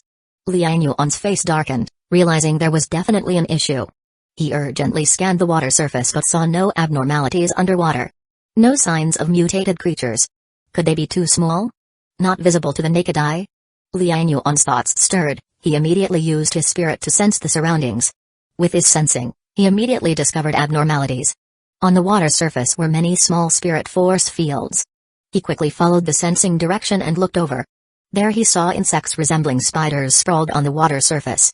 These insects, perched on the water, did not sink. Not only that, they could swiftly move across the water. Liang Yuan looked closely, These insects were silver-white, and if not looked at closely, it was hard to see them on the water. Their claws were long, exceeding their body size by 3 to 4 times. Liang Yuan's spirit swept through, his expression darkening. In this region, there were quite a few silver-white spiders. Because their color matched the water surface, they were hard to detect with the naked eye. Old Ma, change direction, let's leave this area. He decisively ordered. Old Ma quickly shouted to Kaiser. Kaiser immediately began to change direction, urgently leaving this water area. At the same time, Liang Yuan shouted, everyone, avoid touching the water. When retrieving debris, use plastic pipes or wood, don't reach into the water, there are mutated spiders in there. Immediately, the patrol members became cautious, and attentive girls like Wen Lily and Huang Han quickly put on gloves before handling anything. Liang Yuan monitored the water, sensing the spider's distribution, guiding the raft. Gradually moving out of the spider's area, he breathed a sigh of relief. What's the condition of the fainted people now? Liang Yuan asked Teng Ying below. Teng Ying quickly replied, it's hypoxic fainting, those spiders seem to absorb oxygen from the human body. Their breathing is stable now, they should wake up soon. Liang Yuan was surprised, the spider's attack method was to absorb human oxygen? Not injecting toxins? Liang Yuan found it strange, the world had evolved so much he barely recognized it. Previous biological knowledge seemed inapplicable to these creatures now. Take care of those few people, fortunately, we discovered early. Teng Ying nodded, about to leave when Songwen suddenly said, let me go down and check. Liang Yuan looked at her, you? She held 2 pots of sunflowers, saying, I can control plants, let them conduct photosynthesis quickly to produce enough oxygen, it might help. Chapter 159, Attack of the Mutated Aquatic Creatures 3. Liang Yuan nodded slightly upon hearing this, I almost forgot this, fine, you and Teng Ying go down and take a look. With Songwen's help, the treatment process became simpler. The owners who had fainted from lack of oxygen quickly regained consciousness and were deeply grateful to Songwen and Teng Ying, continuously thanking them. Others also praised the 2 women while anxiously looking at the raging floodwaters. There were just too many mutant creatures in the water, both visible and invisible, all capable of killing. At this moment, many people hoped that they too could awaken a mutant ability, so they wouldn't be completely defenseless. Liang Yuan then used telekinesis, trying to capture a water spider for study. Just as he moved one of the spiders with telekinesis, he suddenly felt something was off. It looked small, but when he lifted it with telekinesis, it felt surprisingly heavy. Liang Yuan quickly sensed with his spiritual power and found that this spider, though seemingly floating on the water's surface, had something like a water tank hanging beneath its abdomen. Huh, what's this? He was intrigued and strengthened his telekinesis. The spider along with the tank-like thing was slowly lifted and floated towards the second level of the raft. Liang Yuan reached out and grabbed the spider and its bell-like water tank. Overall, the spider along with the bell tank was only about the size of a palm. And the spider's body was just 1/3 the size of the bell tank. Upon closer inspection, he realized that the tank was actually woven from spider silk. Inside the tank, there were tiny fish, waterweed, and other things the size of fingernails. It seemed to be its storage tank. Liang Yuan marveled at the wonders of nature, these spiders had evolved such bizarre structures to adapt to the flood. This bell-like tank seemed full of tiny holes but didn't leak water. Liang Yuan took out a dagger and lightly slit it. With a pop, the bell-like tank burst open, releasing a rush of pure oxygen. His eyes widened, oxygen? These spiders can store oxygen in these woven tanks. Does that mean they can hide in these tanks and submerge underwater at any time? Also, they could be extracting oxygen from living organisms, causing short-term hypoxia and unconsciousness, then storing the oxygen in these tanks? Pondering, he suddenly thought of another idea. Could we capture these spiders, cut small holes in their tanks, and place them over the mouth and nose of unconscious individuals to alleviate their hypoxia? Indeed, undoing a knot requires the one who tied it. There's always an antidote within 7 steps where venomous snakes appear. This principle works on these water spiders as well. Liang Yuan marveled again at the wonders of biological evolution. He also thought about his own evolution, superpower. If he were targeted by these water spiders and had his oxygen drained, could his evolution ability evolve to save his life? Liang Yuan, look over there, it seems to be Hanglong building. As Liang Yuan was pondering, Old Ma suddenly shouted in delight. Simultaneously, people on the raft also began to excitedly discuss. It's Hanglong building, I used to come here shopping often before the flood. Hanglong building has over 40 floors, with numerous shops, it must have plenty of supplies. Look, at least 20 floors are still above water. How many supplies must be inside? I remember the top floors have high-end hotels, shopping malls, cinema complexes, There must be food in there. Many people were visibly excited, eager to enter Hanglong Building to scavenge for supplies. Liang Yuan looked up and saw the building too. The building was tall, even though the floodwaters had reached the 14th or 15th floor, there were still over 20 floors above water. There were many advertisement boards on its exterior. On its rooftop, there was a huge sign with the words, Hanglong Building. However, perhaps due to heavy wind and rain, the Hang character had its vertical part blown off, becoming Zhenlong Building. Liang Yuan took one look and sternly said, "Ignore it, check the map, find Yangshan first." If he were alone, exploring this building wouldn't be a problem. After all, he could come and go freely, with at least some self-defense capability. But with the 3 rafts and over 100 people here, any mishap could mean the death of ordinary people. He wasn't foolish enough to risk staying in the dangerous floodwaters just for some supplies. Old Ma was startled but didn't hesitate, immediately shouting to Kaiser below, "Don't stop, keep moving." Others on the 3 rafts couldn't help but start discussing. "Hey, why are we leaving? There's a lot of good stuff in Hanglong Building." "Mr. Liang, don't go. Let's stop here for a while and go inside to find some food." "Yes, Mr. Liang, even when we reach the mountain, we'll need food. Why not search here first?" Everyone became anxious, especially those who hadn't caught any fish or received supplies from Liang Yuan. They became even more desperate. On the 3rd raft, a resident couldn't hold back and shouted to Taoist Lin, "Could you persuade Mr. Liang to stop for a bit? Let a few of us go up and take a quick look, we're only a few dozen meters away." "Yes, Dr. Yang, please help persuade Mr. Liang, just stop for a bit, 10 minutes is all we need, we can bring down a few bags of rice." Chapter 160, Hanglong Building, Mutant Octopus. The discussion among the crowd made Elderlin hesitate. He looked at Hanglong Building, feeling tempted. He had been to this building before, there were lots of things to eat inside, and he often came here for meals and shopping. After eating mutant fish for over half a year, he was long fed up and really wanted to eat something else. "Well, as for me..." Before he could finish, Yang Shenman's face darkened. He pulled him aside and said to the crowd, "Everyone, listen to Mr. Liang. Let's find a place to settle down first. This is a flood, our raft isn't safe. Mutant creatures under the water can attack us at any time. We can't stay here." Many were dissatisfied. Only 10 minutes, what could possibly happen? But no one dared to speak up. They all knew that Mr. Liang's words were final and unchangeable. Just as they were thinking this, they suddenly heard a window breaking with a crash from the top of Hanglong Building. Following that, they saw someone turning back with all their might, shouting something loudly. Everyone looked up and immediately gasped. "Oh my, there's someone inside. There are still people in Hanglong Building. What's she shouting? Can't hear, it's raining too hard." Liang Yuan also looked up at the figure in the window. It was a woman. The woman was only wearing a bra and a thong, standing in the window desperately shouting. Liang Yuan remained unmoved and said to Old Ma once more, "Leave here, don't stop." "Okay." However, the next scene instantly enraged Liang Yuan. It turned out that as their raft didn't stop, a man appeared behind the woman in the window. He angrily kicked the woman out. Immediately, amidst a scream, the woman plunged into the water with a whistle. The water surged, and a large number of mutant fish, sensing the smell of blood, swarmed over. If that were all, Liang Yuan's spiritual power felt a terrifying presence rapidly swimming from the bottom of the water. This made his heart pound. Oh no, this presence. It's very strong. Without saying anything further, Liang Yuan immediately shouted, "Quick, head to Hanglong Square." This time, Old Ma didn't need to relay the message, Kaiser below had already heard it. He only paused for a moment before quickly adjusting the sail and shouting to the patrols on both sides, "Start the propellers." Those on the raft, not knowing the full story, thought Liang Yuan had taken their advice, cheering immediately. "Brother Liang, what's this?" Dong Yan was puzzled, looking at Liang Yuan in confusion. Liang Yuan shouted, "Everyone, hold on to the railings." As he said this, he called out to Zhao Kai, the left side, block it. Zhao Kai had cooperated with him many times and understood instantly. Without hesitation, he slapped his palms toward the left side's floodwaters. Whoosh, a large wave of icy mist swept across, and in no time, the water surface froze. Crack. Crack. However, the newly formed iced surface instantly shattered. Before anyone could react, there was a loud boom as a huge tentacle suddenly crashed up from the depths. Boom.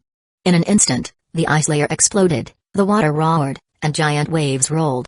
The 3 rafts immediately bobbed violently like driftwood in the waves. On the raft, cries of terror kept coming. Someone slipped and fell off without holding steady.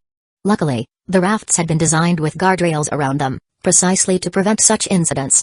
Many fell onto the guardrails, their bodies stopped by them, saving their lives. At this moment, no one dared to question Liang Yuan's decision anymore. They truly wished the rafts could grow wings and leave this hellhole immediately. It was a pity, but now it was too late for regrets. Amidst the tumultuous waves, a more than 10-meter-long octopus gradually emerged from the depths. Seeing this octopus, Liang Yuan's heart pounded furiously. It's this beast. He recognized this octopus. When he killed Wang Zi's subordinate Chen Hong and his gang, he had thrown their corpses into the floodwaters outside the corridor. The heavy scent of blood had attracted this octopus. Back then, this octopus had surfaced, and with just one stroke of its 10-meter-long tentacle, it had snapped the corridor. It was absolutely terrifying, leaving a deep impression on him. Since then, Liang Yuan had refrained from dumping bodies in the floodwater. Unexpectedly, the octopus, which had disappeared, had appeared several kilometers away at Henglong Building. And it was drawn out again by the scent of blood to attack the raft. Liang Yuan was furious, realizing that the people in Henglong Building had done this deliberately. That woman was calling for help, but ignoring her wouldn't have led to her murder, right? It was obvious that the man who kicked her down did it on purpose. He must have known about the mutant creatures near Henglong Building and used this method to stop them. Vicious. Damn it. Liang Yuan was furious, but he couldn't worry about that now. He immediately gathered his spiritual power and activated the Spirit Shock skill. He had to stop the octopus attack on the rafts first. Buzz. A spirit shock burst forth, and in an instant, Liang Yuan's spiritual power collided with the octopus's consciousness. The octopus monster suddenly froze, but only for a second, then it shook its tentacles and recovered. Liang Yuan was stunned. This octopus monster's spiritual power is so high. My spirit shock only affected it for a second. Liu Fai, trap it. Liang Yuan immediately shouted. Through Dong Yan's spiritual link, Liu Fai received the command and immediately activated her skill. Chapter 160 Henglong Building, Mutant Octopus. 2. Spirit Maze. After receiving guidance from Liang Yuan, her spirit maze was no longer made so complicated, but a pure physical nature maze to trap the opponent's spirit within. As her spirit maze activated, the octopus monster opposite instantly fell into a halt again. But immediately after, it suddenly went berserk, tentacles furiously slapping the water and frantically stirring the flood. Suddenly, overwhelming waves surged up. Liu Fai's face turned pale, anxiously shouting, "Its spirit is very powerful, I can barely control it." Liang Yuan's expression changed slightly, looking at Dong Yan, and said, "Can you calm its emotions? Try to guide it away from here." Dong Yan hurriedly said, "I'll try." Her spiritual power rapidly expanded, quickly linking to the octopus monster's spirit. The octopus monster felt a gentle spiritual power, softly calming its emotions. Its tentacles slowly stopped, seemingly showing signs of calming down. Liang Yuan was pleasantly surprised, planning to have old Ma turn around and bypass the octopus monster to leave here. However, from the direction of Henglong Building, a scream suddenly sounded again. Followed by another woman having her throat slit and being pushed down. Plop. The woman's corpse fell into the water, a large amount of blood spreading out. The octopus monster was stimulated again, struggling violently. The next moment, Liu Fai and Dong Yan simultaneously bled from their nostrils, screaming miserably. Liang Yuan's expression changed, glaring angrily towards Henglong Building. "Shit, you really want me up there, huh? Fine. Let's see who the hell you are." Liang Yuan shouted, "Accelerate," to Henglong Building. At the same time, he gritted his teeth and fiercely urged his spiritual power, delivering a powerful spirit shock to the octopus monster.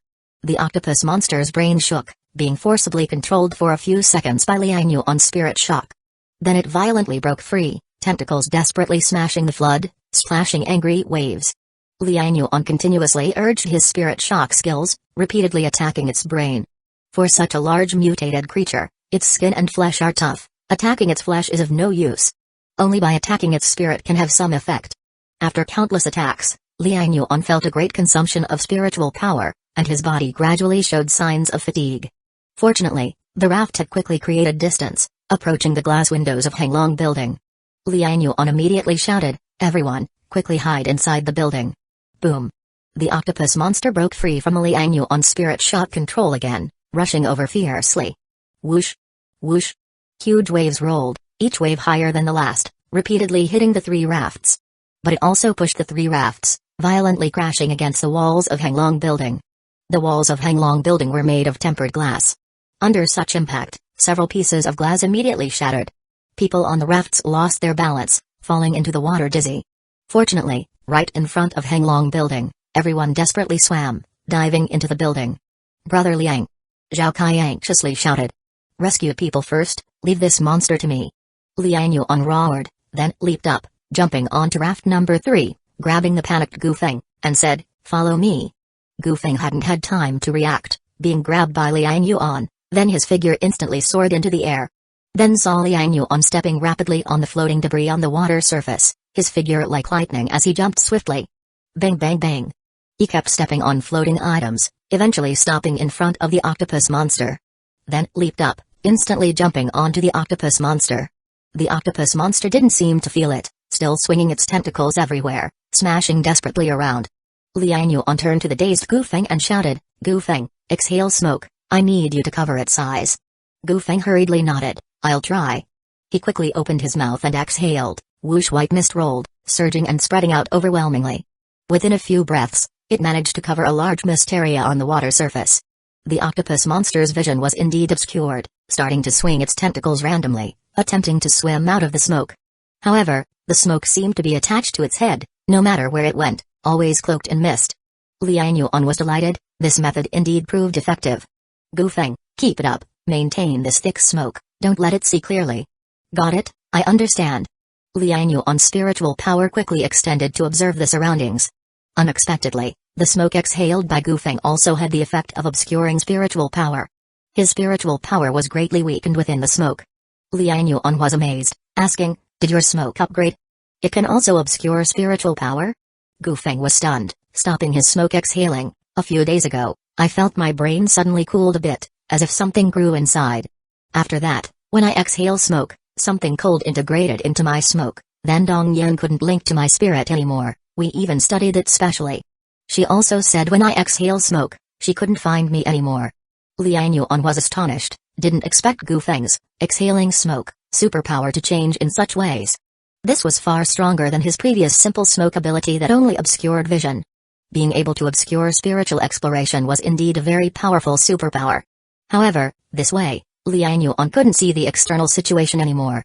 But he dared not let Gu Feng stop, otherwise, if the octopus monster struck the raft, Yang Mai, Zhao Kai and others might not have time to enter the building.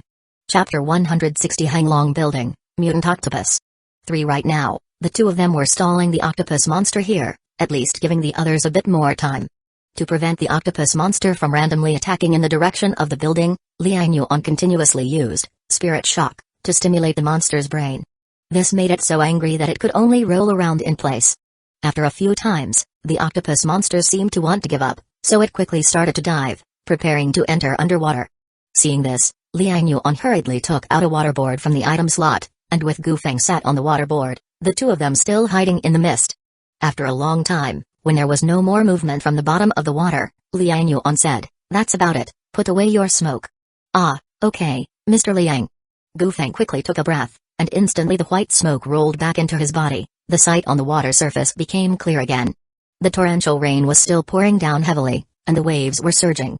Liang Yuan looked around and couldn't help showing a look of surprise. "Where is this?"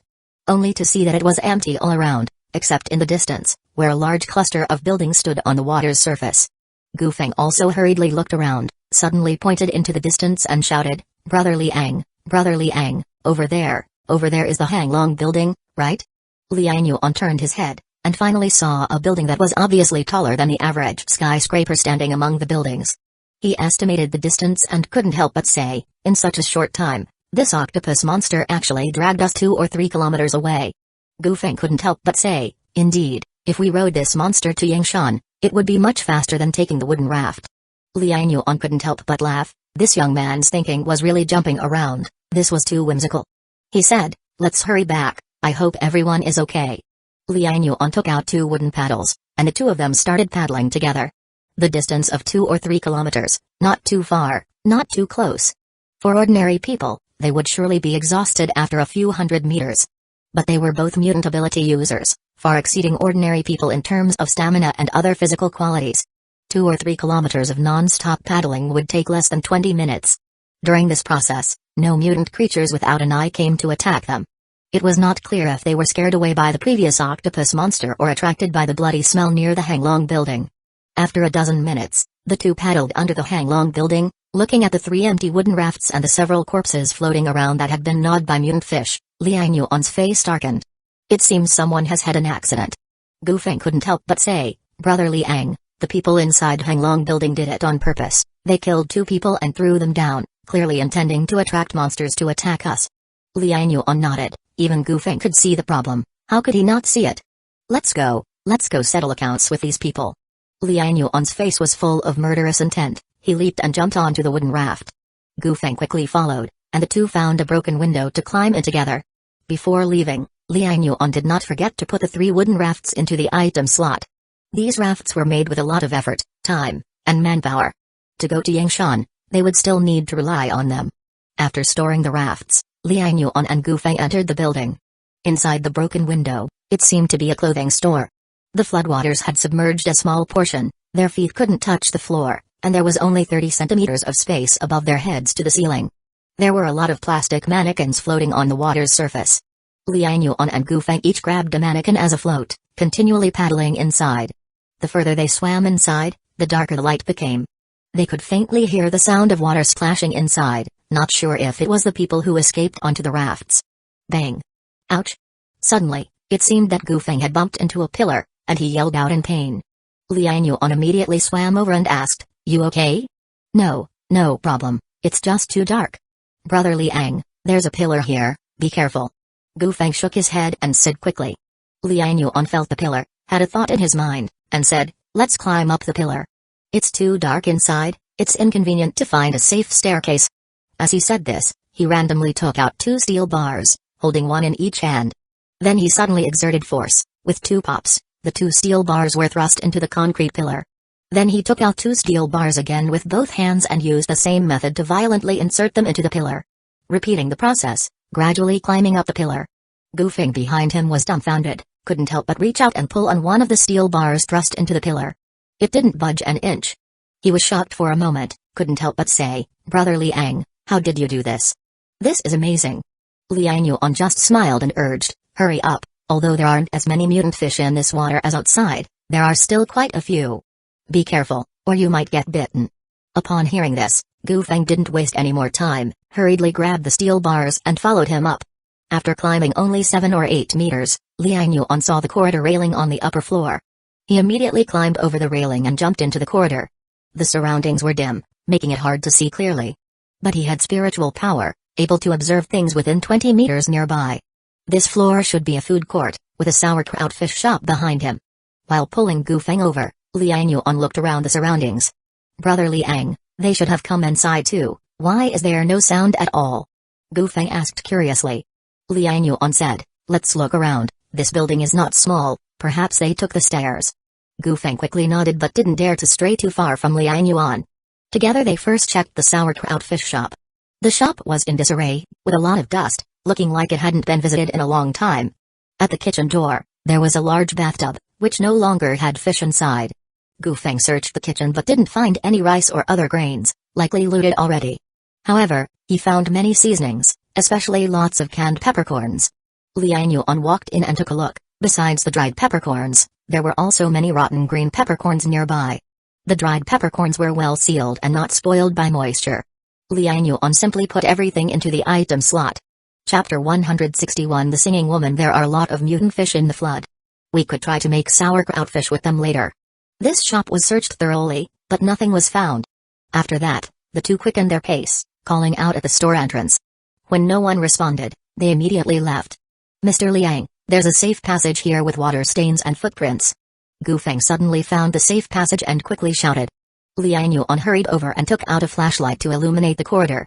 They saw a large amount of water and many wet footprints in the corridor. These must be everyone's footprints. They must have gone upstairs.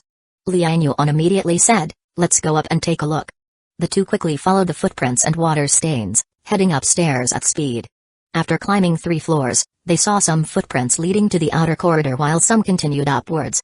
Liang Yuan stopped and said, Let's see if there's anyone on this floor first. Gu Feng quickly nodded, and the two immediately walked towards the corridor. Just as they reached the corridor entrance, they heard someone talking. Old Lu, where's your daughter? Did you find her? Found her, thanks to Ms. Dong's help. Otherwise, Yu Yan wouldn't have spoken. I was really worried. It's good that you found her, really good. I wonder how Mr. Liang is. Mr. Liang seems to be dealing with that mutant octopus. He didn't come in. What? That won't be a problem, right? Sigh, I said we shouldn't have left. It would have been fine staying in the building. What's the point of saying this now? If it weren't for the people in Hanglong building attracting the octopus, we wouldn't have been attacked by it. This is their fault, not Mr. Liang's.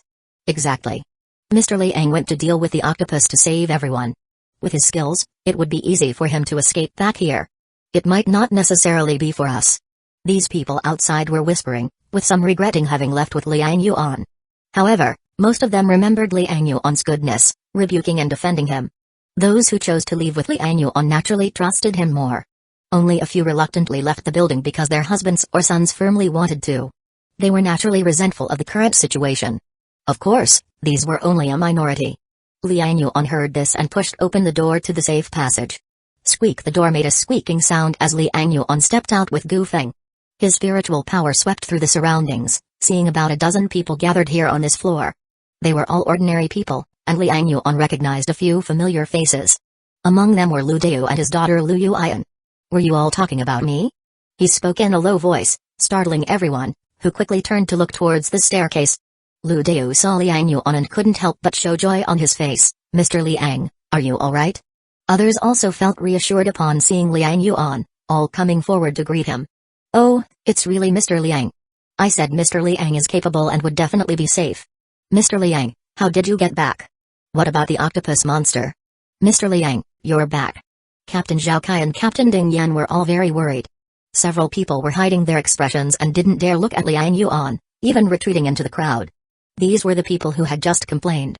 Liang Yuan just glanced at them, causing their faces to pale and lower their heads, not daring to look at him. He then said, "Thank you all for your concern. I'm fine. The octopus monster has escaped." What happened to Zhao Kai and Ding Yan? Why did you split up? Lu Deu immediately said,